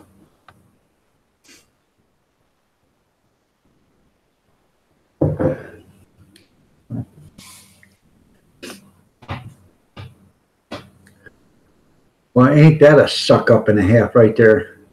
Oh, he's creeping now, look. Yeah, shit. He's sucking up to Mrs. Iron Dog. Sending you flowers. Jen, how are you doing? So I'm glad you're here. Jen's Universe. If you guys aren't affiliated with Jen's Universe, check her out. So check out Dirty Dog Diggers also while you're there, and Just Me. You can check out all of them channels. There's something you're interested in. And check out Old Mucker. You can check out Old Mucker. And if there's something you're interested in, go ahead and show them some channel love. Oh, thank you, Steve, for this sweet. Oh, God, just enough to. Oh, God.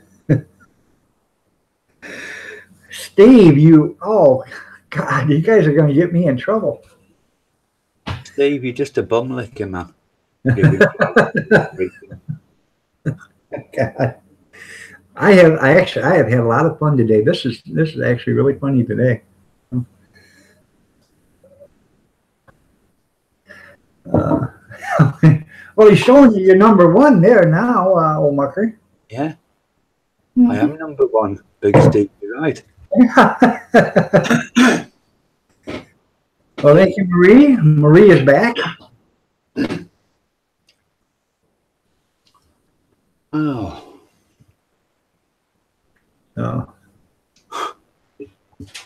Well, I'm glad you're laughing, Destiny. I think everybody's actually laughing. Can't even be nice as taking them out. No, it's not. It's taken in Fast and Fearless. It's taken in a comedic way. You're right, dirty dog. We're just all having fun.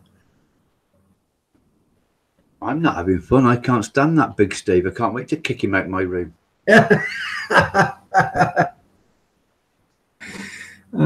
Well, that's your room. You're entitled to do what you want to do in your room.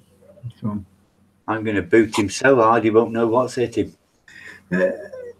Are you trying to tell me that he's going to find his ass cheeks about his earlobes? Yeah. God, now that's being kicked there, Big Steve. I'd watch it. So, but you're not going to get kicked from here. So, well,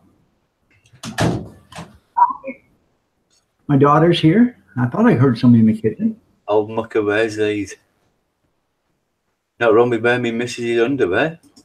She likes it. What? This guy put up a picture of a bikini and a bra and panties and said, "Old mucker wears this." Yeah. That's right.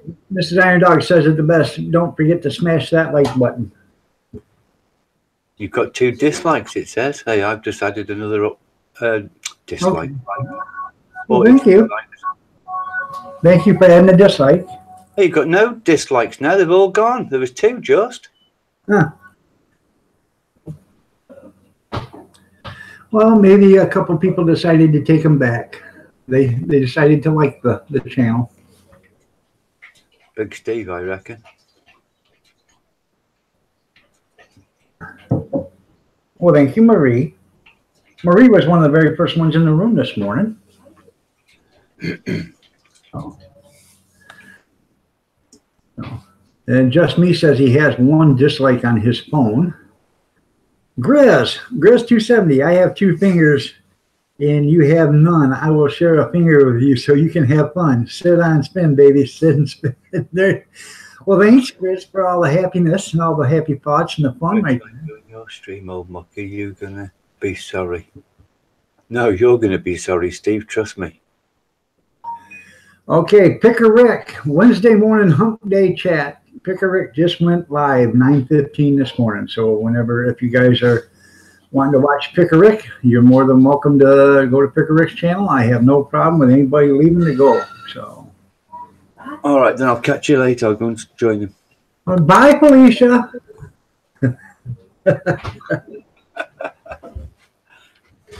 Yeah, I know.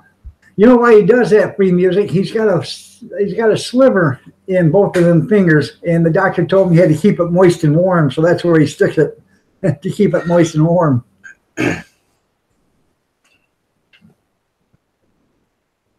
Forgive and forget. Yeah, that's right. Forgive and forget. Wait a minute. I just missed that. Dirty Dog Diggers. Dog. Having a dog show on my channel. Please check it out. All right, I will. When are you having it? Dirty Dog. Now, Dirty Dog. When are you having the dog show? Or is it on already? You're wrong, Big Steve. Mrs. Iron Dog is. Bye, Just. No, are you? Okay. All right. See you later, Justin. You have a good one, man. Oh. Thanks for stopping by. Bye, Just Me. Grizz, how you doing, man? After education, I'm going to check him out this morning. Okay, Mrs. Iron Dog. My daughter's here, so my wife's gonna go talk with her before she has to go to work. My daughter is here, so I've got to go. Want to say hi? All right, Mrs. Iron Dog. Catch you later. No. Love you, Mrs. Iron Dog, Marie says. No. I think she's already off the computer. No, right there she is.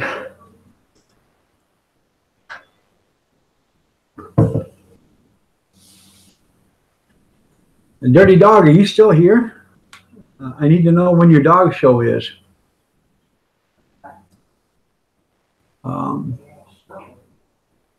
Well, I guess while I'm here, I will go check that out real quick, see if it's on there now. I ain't I'll be back in a minute. I've got a good cup of tea. Sure. Poor old Mr. Mucker. He's going to go get a cup of tea so you know what's going to happen. Breathe like a rabbit. Yeah, my phone's in. Okay, Yeah. the Dirty Dog Diggers has a dog show going right now. It's a 55-second thing, announcement. So if you guys want to go to the Dirty Dog Diggers after we get done, it's just a 55-second advertisement for the dog show. So it's going to probably, I was going to put it on, but I don't want to turn the sound on, so I'll check it later. But it's probably going to tell you when and where and what time and all this other stuff for the dog show. So it'll be interesting to watch. I like the Dirty Dog Diggers. So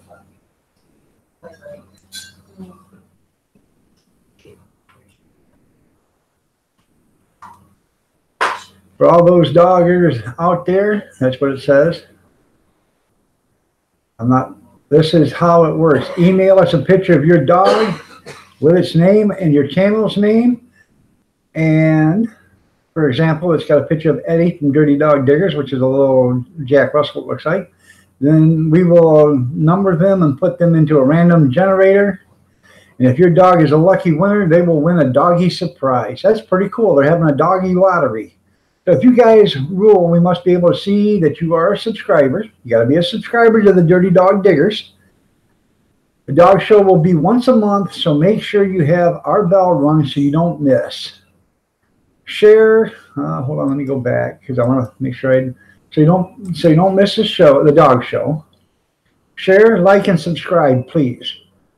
So that's kind of neat. If you guys have got dogs and you want to enter the Dirty Dog Diggers dog show, then be my guest and go ahead and enter that. I would, but I don't have a dog. But Mrs. Iron Dog could take a picture of Iron Dog 63 and send me in there because I'm her dog. That should work, shouldn't it? And where else can you get a more lovable face than this? Yeah. I got a face only a mother could love. That's what my wife used to say. She said, you got them puppy dog eyes. Look at them puppy dog eyes. Today is Bobby Sprinkle's birthday. I wished him a happy birthday on Facebook already.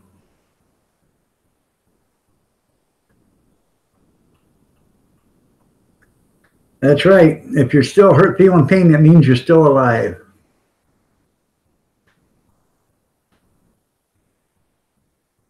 Oh, I'm sorry. Okay, Big Steve, I'm sorry I missed you going out. I was busy doing that dirty dog thing. But thank you for stopping by if you're still here, if you still hear me. Have to pack more dog. Y'all have a great day. Goodbye, B&J. He's moving. He's moving into a new place on Saturday. Just uploaded it. Okay.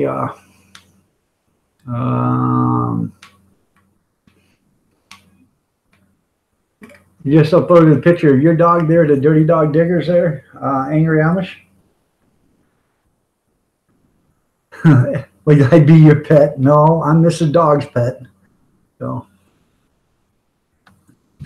but I do have them puppy dog eyes, don't I?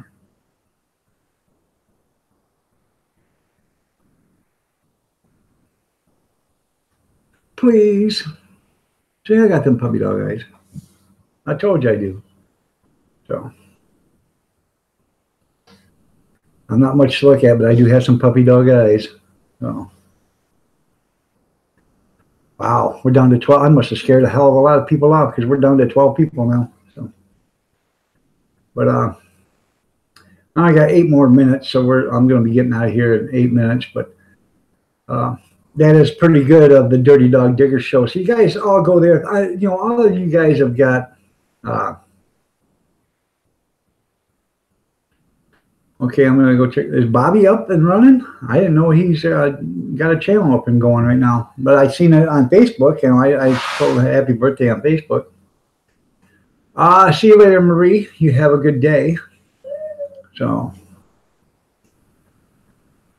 I appreciate you stopping in. I really do.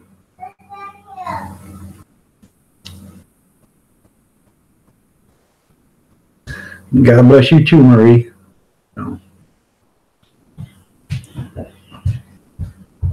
Let's stay here. Let's stay here. There's Gretchen. Right here. Hi. Say hi. Hi. Come here, Harley. And this is Harley. Hi. Say hi. Hi. That's Harley. And then Gretchen. Okay. Now you guys goodbye. Tell them bye. Okay.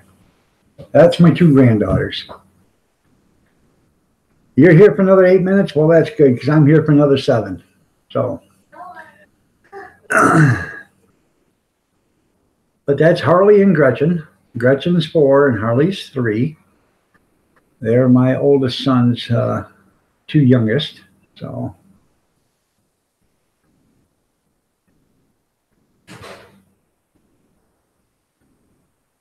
Well, now that we've all gotten to know that I got puppy dog eyes and that Dirty Dog Diggers is having a dog contest, which I think is absolutely wonderful. Really, I do. And if I had a dog, I would put one in, but Mrs. Iron Dog's got one, so I'm going to get Mrs. Iron Dog to make sure she's subscribed too. Papa, can I have a banana? You can have a banana in a few minutes. You've already had a banana and a half already this morning, so just hold on. When Nana comes back in, she'll probably get you another one, okay?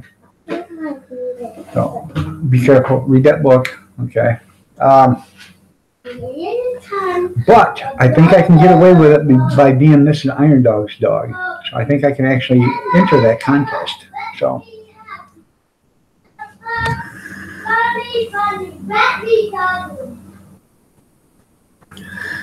Yeah, 4 and 6. Yeah, I got a 13-year-old granddaughter, 12-year-old granddaughter, 11-year-old grandson, an 8-year-old granddaughter, a 4-year-old granddaughter, and 2 3-year-old granddaughters.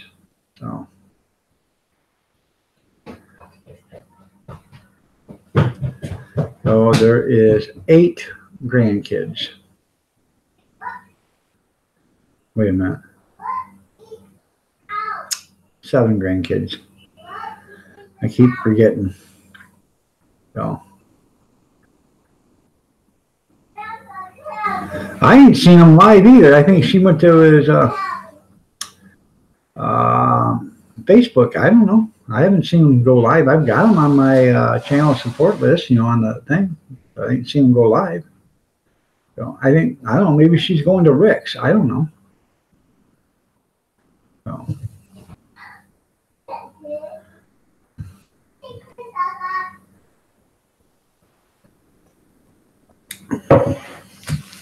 So, Grizz, how have you been? I haven't seen you in a while, in a few days.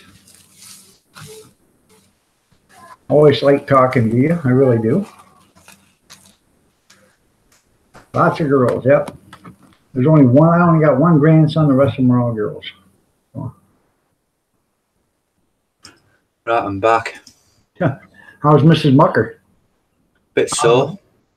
Sore and out of breath? Yeah. Yeah.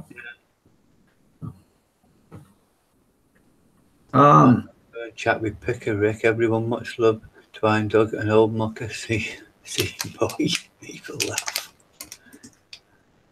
That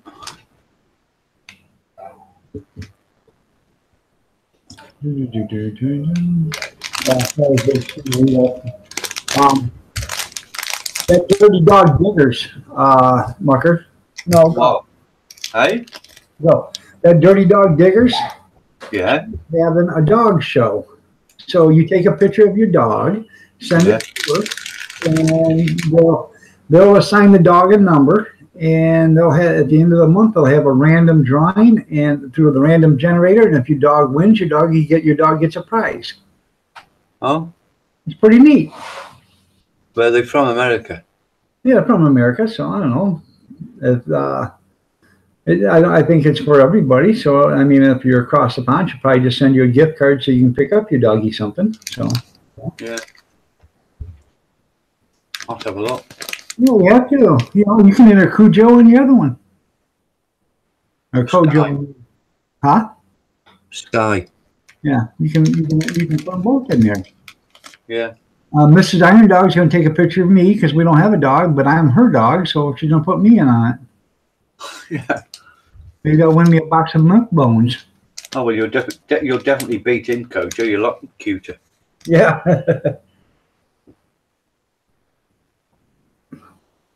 Yeah, the only thing is I can't bend over and lick my testicles like they can, though.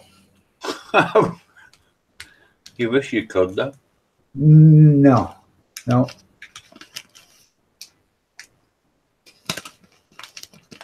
Yeah, I completely understand there, Grizz. I went to get into the doctor's, or into the car yesterday to go to the doctor's office. And when I went to get into the car, I think I actually ripped something loose around the hip on my bad hip, like a muscle or whatever. And I was hurting so bad all day yesterday and all night. I haven't slept since yesterday. I tried to sleep and I couldn't sleep. I couldn't close my eyes and, even rest enough to even, begin to sleep. So it's just, I gotta go to the orthopedic surgeon today. I'm gonna have him look at it because I think there's something they need to do about it. If nothing else, shoot me with some kind of pain meds or something in there, something to kill the pain or whatever if they can. So yeah, I can fast and fearless. Don't waste your time.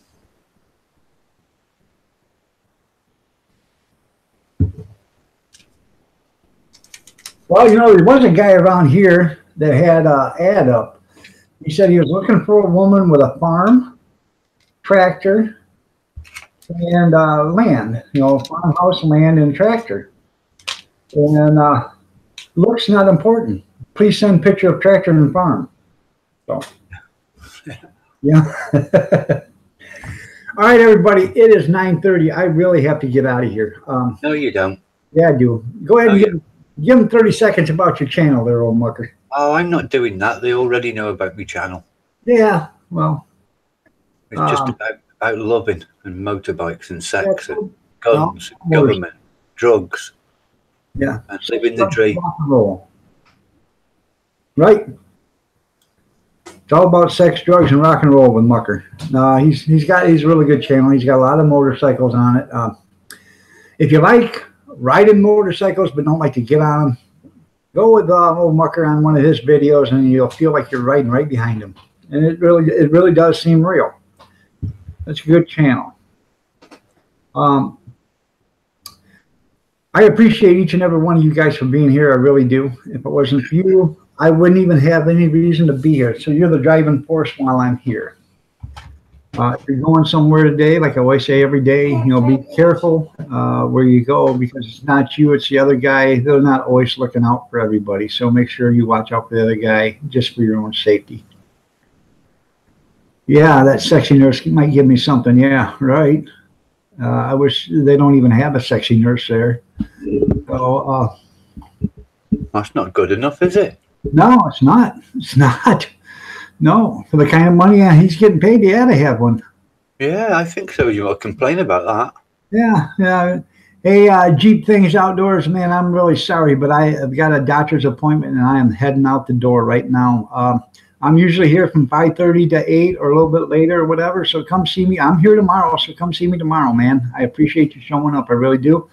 If you guys aren't affiliated with Jeep Things Outdoors, go ahead and check out his channel. He's actually, I believe, from Iowa or Idaho. I think he's Iowa. Maybe it's Idaho, but he's in one of them two I states. But I want to tell you guys, God bless each and every one of you. Y'all have a good day. I appreciate y'all for being here. I really do. And I'm sorry, but I didn't get to the prayer list, so we'll have to do that tomorrow. Oh. See what James just put? You need a massage with an happy ending. Yeah, I'm sorry. Oh. All right. Thanks, Mucker, for being on the panel. I really appreciate it. I really do. So, Yes. Right. you all have a good day and God bless. All right, I'll probably speak to you later sometime. All right, man. We'll All talk right. to you. Yep. Catch you all later. Bye, everyone. Bye. Make sure you hit the like button.